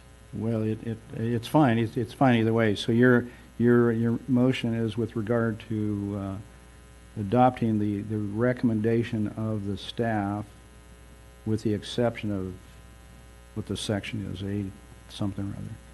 Right. I'm looking specifically at the language of the proposed ordinance, and I would omit the section that creates the exemption. Yeah, I thought I highlighted it actually, but I guess maybe I didn't. What is the ordinance number? I'm looking for it myself. 815. It's at yeah, 815 what though? Isn't it 200? Division 2. Application 8.15. 200. So with the no, that's not it. Where is the exception? 815 what? Jim, do you know? Yeah, 8.15.110, and then it's okay. section C. So the section is called Prohibition Against Sale or Offer for Sale of Flavored Tobacco Products, and then subsection C is the exceptions. Correct. So would another way to be to see if there's a motion for the existing and then do it the other? I guess I'm just getting confused. We haven't quite done it this way before. I don't follow what we're trying to do. It's one way or the other. Yeah, and we end up in the same result. Well, if we make a motion for the current. I personally would make a motion to accept the ordinance as presented. If you want to further modify that, let's say, for example, exclude C, which would be exemption, that would be the second motion. Right. And that would be the motion to exclude or modify. And if there's anything else you want to add, I would do it that second time. Mr. Mayor, could I recommend, I think you should make a motion that fully encompasses the ordinance you want to adopt, whether that's with the exemption or without. If it's with the exemption and it doesn't pass, then you can vote again on an ordinance without the exemption. I don't think you can really do it in two stages. Well, except you got it before us with the exemption in there. I know, but I'm just saying that if you want to make a motion, you can make a motion to vote to adopt the ordinance without the exemption and see if that passes, or you can make a motion to adopt it with the exemption. Right. But I don't think you can Do it in steps. do it in two steps. Well, sure we can, because there could be a follow-up motion that says, with regard to the ordinance recently just passed, we could exclude C. 815, 111, C. But I think you want the council members to vote on the ordinance they want to adopt. And if they don't want to adopt the ordinance without the exemption, then they shouldn't be voting on the ordinance unless the exemption's there. Mr. Mayor, we have what appears to be a motion that's made by my colleague, Councilmember Bushy, and that motion was to move passage of the ordinance without the exemption. That's the motion I heard. Correct. That is in fact Right. the motion that I have made, with the understanding that the topic of the exemption would be coming up later. If we're going to do this in one go, then I would like to be heard on the exemptions. So how are we going to proceed? I would prefer a motion with regard to the staff recommendation, including the ordinance. Recognizing we're going to may follow that with, if there's a motion and second, to exclude from that this exception. It gets to the same place. You can either exclude it in your motion, and we'll take action on that, or you can accept it as it is, recognizing there'll be another motion to pull it out. We get to the same place. I don't, either one. You decide. Whichever is better for you. I'm happy to make a motion. I'll be the sacrificial lamb here And if it breaks the impasse. How are you anticipating sacrificing yourself? Well, here's the. Second, it dies for lack of a second, and then we start over. Exactly. Okay. I think that's easiest. Okay, so we allow it to die for lack of a second? Okay. In which Well, case- no, wait. Because if that's your motion, with the exclusion of the exemption C, in other words, there are no exceptions, as recommended by some, I'll second that.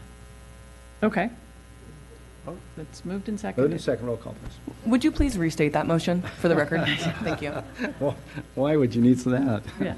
Go ahead, Maribel. My motion, I move that the council adopt the ordinance as proposed by staff, with the exception that subsection C of section 8.15.110 be omitted.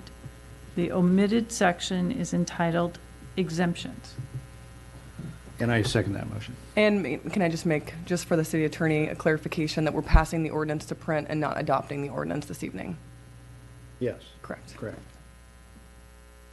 With that correction, that's my motion. Perfect. Roll call, please. Councilmember Bushy. Aye.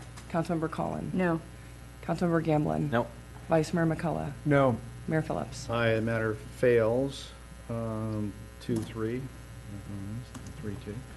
3-2. Is there a follow-up or another motion with regard to this matter?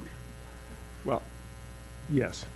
I move that we pass to print the ordinance as presented, which would include, of course, exemption C, subject to the additional restrictions that we've discussed this evening. So, and those restrictions would be designed to ensure that only the businesses currently operating in San Rafael who meet the exemptions would be able to take advantage of the exemption in this ordinance. And what I have in mind specifically, but perhaps there's a better way to accomplish it, is as of the effective date of the ordinance, a compliant, a business would have to be compliant with the exemption and would have to be operating and would already have to have a San Rafael business license. May I say something, Andrew, just on that piece there? Yes. Ethan, if I'm correct, there's nobody in complete compliance right now. So that if we pass this to print, came back two weeks later and adopted the ordinance at the date. There's a 6-month delay. 6-month delay. Correct. But what you're saying is that they would have to be, so if a retailer came in now and applied for a permit, they would be in that group and they would have 6 months to comply, or is it? Let me clarify. Okay. That's a fair point. What I thought was businesses that would be eligible would have to have a San Rafael business license now. Tobacco And then license. 6 months from now, when the ordinance goes into effect, any business seeking to avail themselves of the exemption would have to come into compliance at that point. So they already had the business license, they're already a San Rafael business in good standing. They would then have to certify that 50% or more of their sales come from tobacco-related products, that they card at the door, and that you must be 21 or older to enter the establishment itself. So anyone with And then to add on to that, the further restriction addressing the concern that you raised, which is that this ordinance should be further modified to prohibit the online sale or fulfillment by any of the compliant retail establishments of flavored tobacco products. Lisa has a question. I think if I wouldn't mind seeing a vote on whether you are in favor of that concept, but I think I would really recommend that we bring back an ordinance for you to look at with those terms in it. I would say that we don't have precise enough language to add tonight to actually do a first reading. So are you recommending that a motion be made that an ordinance be drafted and brought back for our consideration along the lines as I've just described? Yes. Then I make that motion. A second. Moved and seconded. Discussion. I have a question for Councilmember McCullough. Is it your intent that any business duly licensed in San Rafael that in 6 months can demonstrate items 1, 2, 3 would be eligible? Correct, but only if they presently, that is now, has a San Rafael business license. So anybody with a business license? Anyone who has a San Rafael business license presently, right now, Okay. who within 6 months is able to meet the requirements of this exemption would be able to avail themselves of it. I hate to put the city manager on the spot. Do you have any idea how many business licenses there are in the city of San Rafael? Total business licenses? Yeah, I think you've put the city manager on the spot on that one. A lot. A lot. Yeah, a Would lot. it be fair to say there's a lot? We don't know. I'd say that this is a tiny, tiny fraction. Well, no, it's not. Total. No, it's not. It's every single one. Every business license holder in San Rafael that in 6 months can do items 1, 2, and 3 would be subject to this exemption. That's the way it is, it has been proposed. And I think that would be a very small number. You can count on one hand the numbers of businesses that would be able to meet that criteria. How do you know that? Because one of the criteria is you have to have at least 50% of your sales be tobacco products, which is most of the ones that we have that are tobacco retailer licenses are grocery stores and gas stations and that sort of thing. So it's only a small number of stores that actually fit this description. We think we have 3 at this point that could meet it if they change some of their practices right now. But, Mary Beth, you make a good point. And to address it, we could further narrow it to not simply San Rafael Business License E, but a San Rafael Business Licensee who currently has a tobacco permit. Tobacco license. Yeah. That's a good clarification. I would second that clarification. But let me complicate your life. We saw Tilford and the comments made with regard to the county repositioning, rethinking, and allowing them to continue their business slightly modified and avoid the Oakland catastrophe, which I don't think any of us want. Would you be willing to modify your motion to have a time period from which, like Tilford, which they could operate under these conditions, but expires after I'm going to say a year. Transition period. Yeah, I don't see this as a transition period. If that transition period is going to happen, it'll be imposed by the state if Senate Bill 38 or 39 comes into effect. Well, it may or may not come into effect, and it may or may not do what we wish. So I don't see any reason for waiting based on those possibilities, since we don't have any idea. I mean, it seems to me that there's, I mean, this is my view now. It seems to me that we've seen sufficient evidence presented to us by reasonable groups that talk about the adverse consequences, be they Oakland, be they Berkeley, be they San Francisco, others that have witnessed this, and we'd be walking right into the same thing for no apparent reason if the businesses, if that's your concern, and I share the business concerns, I'm a business person myself, but at least there is a transition period, as was witnessed by the county in making their period a limited amount of time. Yeah. If our, anyway, I think that would be more appropriate, quite frankly.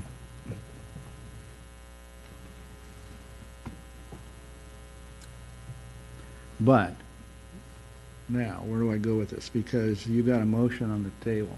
And another point of clarification, and maybe Lisa, I can ask for your assistance here. So with us not passing the ordinance to print this evening, it'll be coming back for a first reading at an upcoming meeting. We can choose that date today, possibly, if that's something the city council would like to do.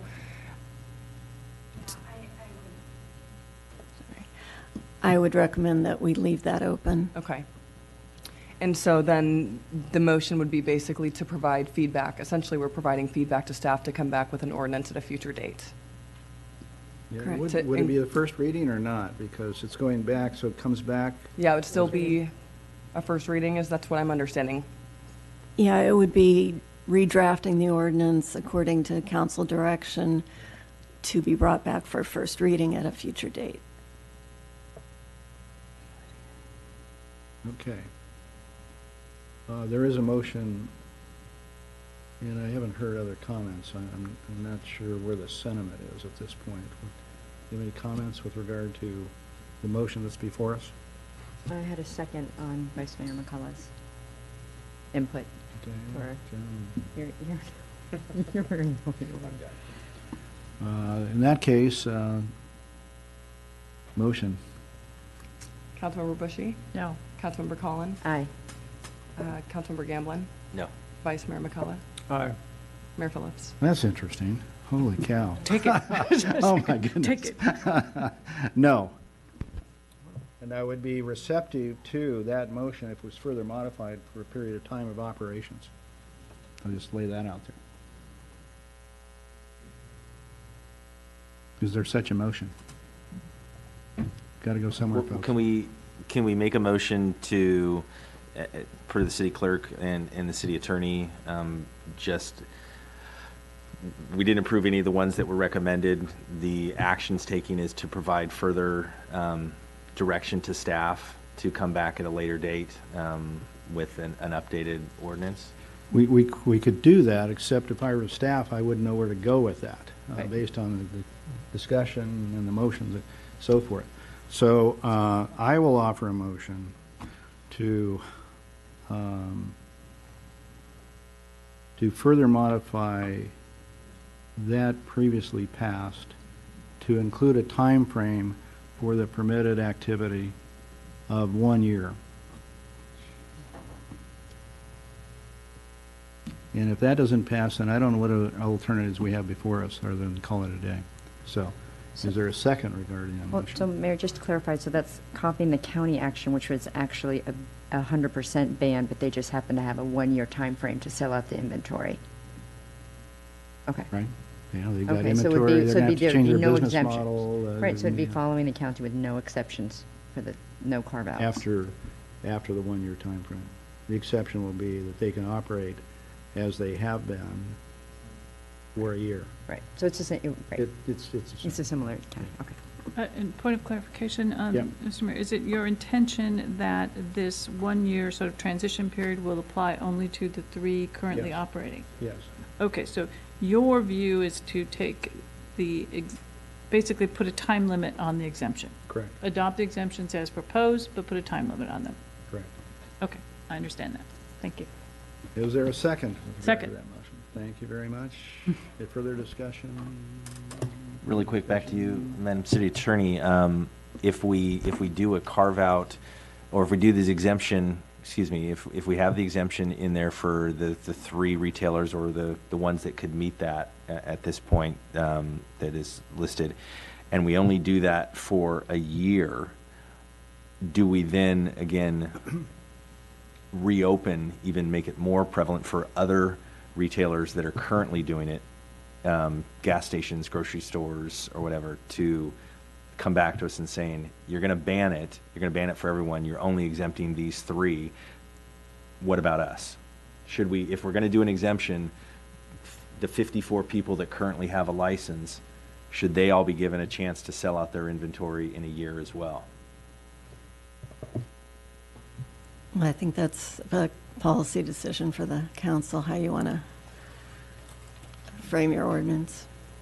And that's why the ordinance is focusing on businesses that 50% or more of the gross receipts come from tobacco. It's a significant business change that they need to implement. So we're willing to give them a transition period to move to something, to healthier options for our constituents.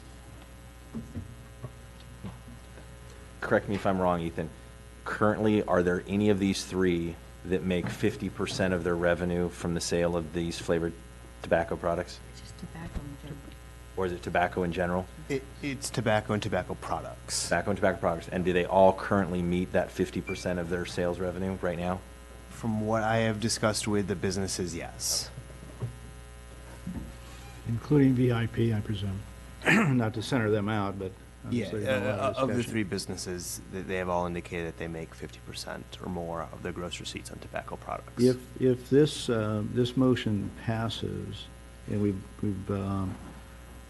we've got the exemption for the 3 for a period of a year, outline for me the time frame. We're sitting here, we're going to come back for a first reading, a second reading. How long do those businesses that are not exempt, if this passes, how long do they have to liquidate their inventory, change their business plan, et cetera? How long, roughly? I think the way that the rest of the ordinance is written is that it goes into effect in 6 months, so it would be 6 months for the other businesses. So the other businesses, the smaller businesses, would have 6 months. They can still. That's the way it's currently written, yes. So it would be 6 months, and perhaps for my motion, just clarity, this would be 6 months beyond that then.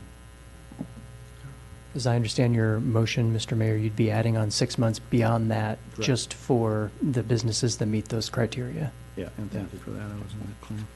Okay, so everyone has 6 months, and perhaps the 3, if it passes, have it up to a year. It has been moved and seconded. Roll call, please. Councilmember Bushy. Aye. Councilmember Collin. No. Councilmember Gamblin. No. Vice Mayor McCullough. No. Mayor Phillips. Aye. Matter fails. What do you want to do? I don't know where to go. What options do we have?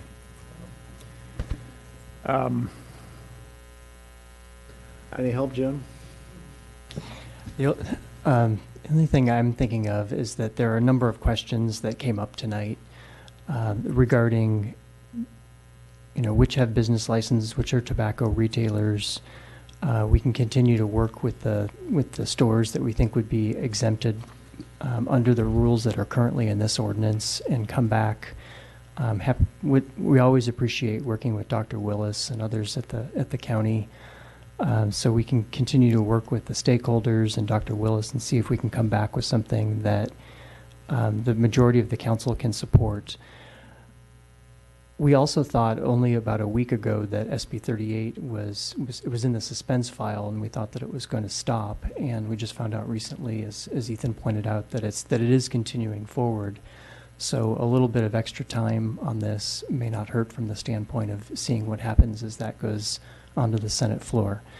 So should you choose that option, I think there's plenty of things for us to do to try to follow up and answer council questions that came up tonight and work with the stakeholders as we try to craft an ordinance that meets what the council is looking for.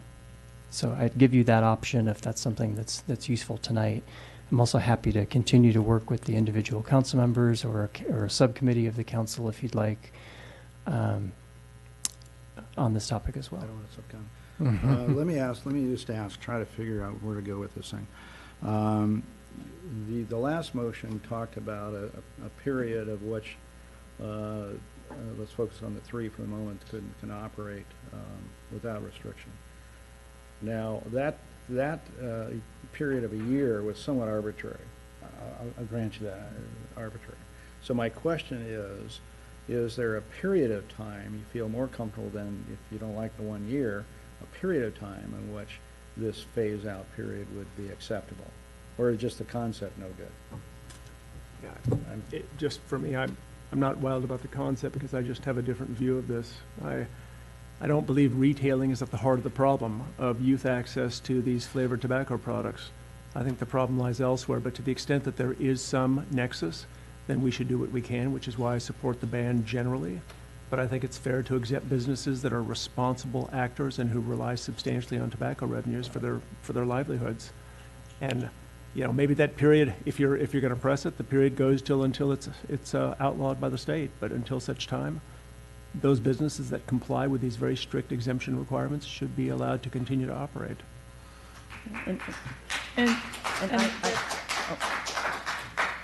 Maribeth. And that's why I think our logic differs, because I don't think what we have heard from every expert in medical and public health who has been here telling us. They're not telling us it's about access.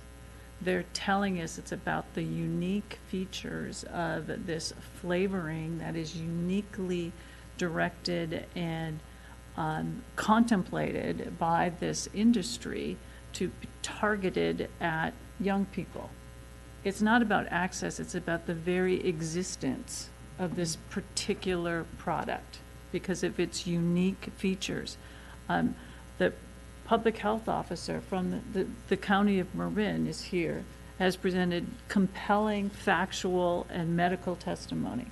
The experts from the American Medical Society, from the American Cancer Society, from our universities, from numerous civic organizations are here telling us one thing. This particular type of product is so dangerous that we need to completely outlaw it. That's an extreme position to take, and it's only that when we have this body of experts that come before us and tell us uniformly the exact same thing and recommend one particular course of action. It is startling to me that we would seriously consider substituting our judgment as to what constitutes a public health concern in this county for this esteemed body of experts that have uniformly told us one thing, and that is that this product is a danger to our young people and that we need to remove it from this county. Our neighbors have 5 jurisdictions have done the same thing. This is not a matter of controlling access to something. It's a unique product that we need to stand up and join our neighbors based on the expert testimony that we have received and act as recommended. And so that's what I don't see. It's not about access. So the fact that they keep the young people out, that's not the point. The point is that watermelon flavored or whatever it is still exists. And maybe we take this and we go look at our marijuana legislation as well and see if we should apply something to it there as well. But that doesn't mean that this matter tonight that we've heard hours of testimony on uniformly from every single expert telling us to do one thing. It would require a compelling demonstration to act not in accord with these recommendations.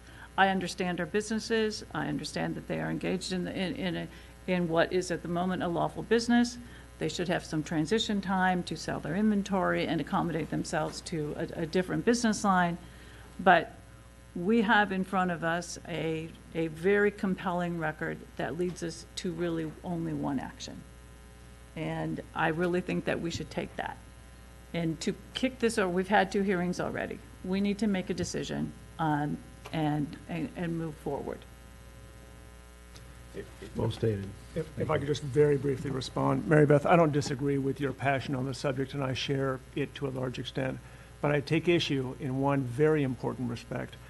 I think the people who have come before us with professed expertise, with real expertise, have expertise on epidemiological cause and effect, but they don't necessarily have expertise on policy-making cause and effect. And that's my worry here. It's one thing to say that if we can eliminate these flavored vaping products, we're going to eliminate a gateway to nicotine addiction and dependence by our youth. I absolutely agree with that. But no one here has said that if we enact a total ban, as the county has enacted, what impact it's going to have on that nicotine addiction and dependency.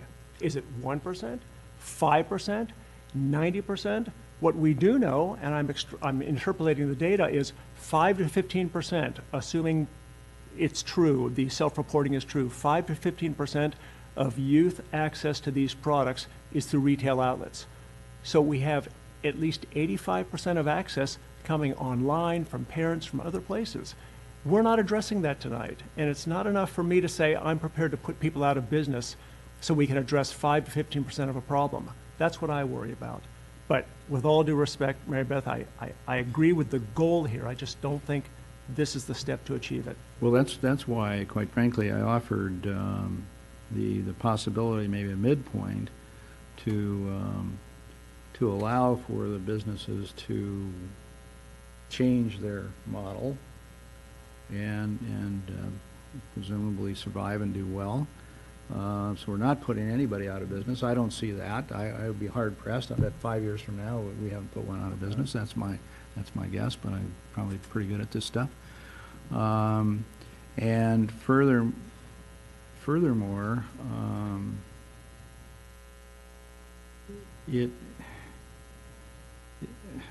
I'm stopping because Maribeth said it so well. I don't want to repeat, but I think you made the point that certainly comes home to me. And if you have sort of a midpoint, which is a period of time, if you agree that flavored tobaccos result in attraction to youth, and it's not a static, it may be 5% now, but who knows where that curve's going to go. It's probably going to go up with all the billions of dollars behind it in terms of promotion. You think it's going to stay the same? I don't. And if we can do something to maybe direct our community in a different place, as recommended by those that Maribeth cited, I don't care if it's 1%. I mean, I'd prefer to think we were doing more than that, but it's a step in the right direction. So why not take that step? We're not going to have anything that's going to Mr. Mayor? 100% eliminate. Well. Mr. Mayor? Yes. This probably isn't going to go anywhere, but I'm going to throw it out there just in the spirit of throwing things out there. My whole take on this was not something that I felt that the city, this was in our purview to do, and I felt it would be better addressed to the state and federal level. And that's still my take on it. So in the spirit of trying to get something accomplished here, and to your point of let's do it a year from the ordinance to pass the ordinance to this year exemption, then it's complete ban. I would say that I could support, because if the state or the federal government doesn't do anything this year or into next year, then I don't think that they probably will at any certain time. So I would say that we could put forth an ordinance that would ban the product in the city of San Rafael, but to have that go in effect either 18 months to 2 years from the date that we do it, and no exemptions for anyone.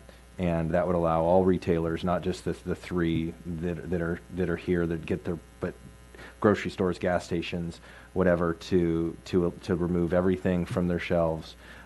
My feeling is that it won't come to play, because I do believe that this is going to pass at the state and the federal level prior to that, and that it'll be all taken care of.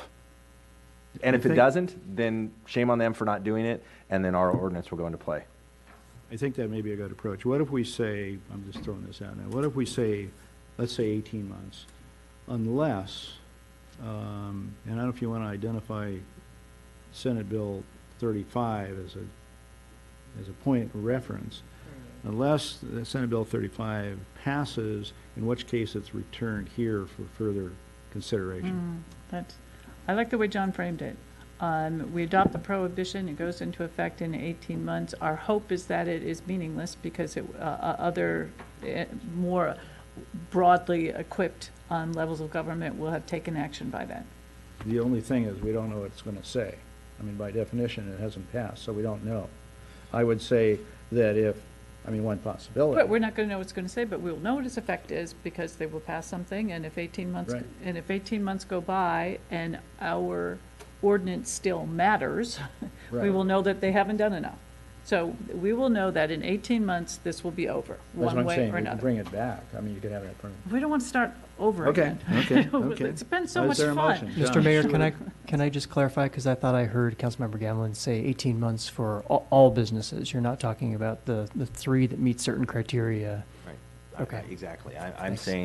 saying that within 18 months of the date that we pass the ordinance, that all retailers, in the city of San Rafael, gas stations, grocery stores, pharmacies, whatever it is, the ban would be on that. So slate of you'd be products. adopting the ordinance without the exception, but the whole ordinance wouldn't go into effect for 18 months. From the date that it's done, yeah. So just to clarify, it means that the pharmacies, the gas stations, and everyone else could continue to sell these products. So there's basically no ban at all for 18 months, versus us having an exception. What Andrew and I have been talking about is having an exception for just those three, but Correct. everyone else is banned. Correct. Okay. Question for the city attorney. Would this fall, would we be able to pass this to print tonight? Because we know what the words are? We just change the effective date and we omit Yeah. subsection C. I think you would delete subsection C, and maybe the final whereas in the findings, and change the effective date, and then you could pass it to print. What about an effective date of January 1st? 2021. That's 18 months, basically. It sounds like a long way away, but that's 18 months. It's 18 months? 18 months from Yeah, June. probably. Yeah. Yeah, probably is, probably Which is. is basically the effective date that this is going to go. So why don't you give it a whirl Okay. with a motion? Somebody. John, go ahead. I move that we pass the ordinance Print. to print Mhm. with the change to go into effect 18 months from, or is Just it better put a just date. put Just January put date, 1st? just put a date. January 1st, 2021. And the exclusion of, the exemption. You want to kick that out? Yeah, there's no 1511C. Right. The elimination of that. Is that Right, correct? that's Is that your correct. motion? Okay. Is Second. there a second with regard? Second. Moved and So- second. And so just to Further clarify, comment? yeah, so that's really more permissive over the next 18 months than what we were already talking about. Okay. Right, we do less in the short term, but in the long term, But it is more We do. permissive, Yeah, so over it's- the next 18 it's months, sort there's of- still the products are available at the pharmacies, the drugstores, the gas stations. Okay. I just wanted to Still clarify. for Thank you. times I would support an 1.5. amendment that would allow, to the motion that would allow I that. think we have a motion and a second. Am I correct about that? You do. Roll call, please. Councilmember Bushy? Aye. Councilmember Collin? No. Councilmember Gamblin? Aye. Vice Mayor McCullough? No. Mayor Phillips? Aye. Matter carries 3-2. We'll now go on to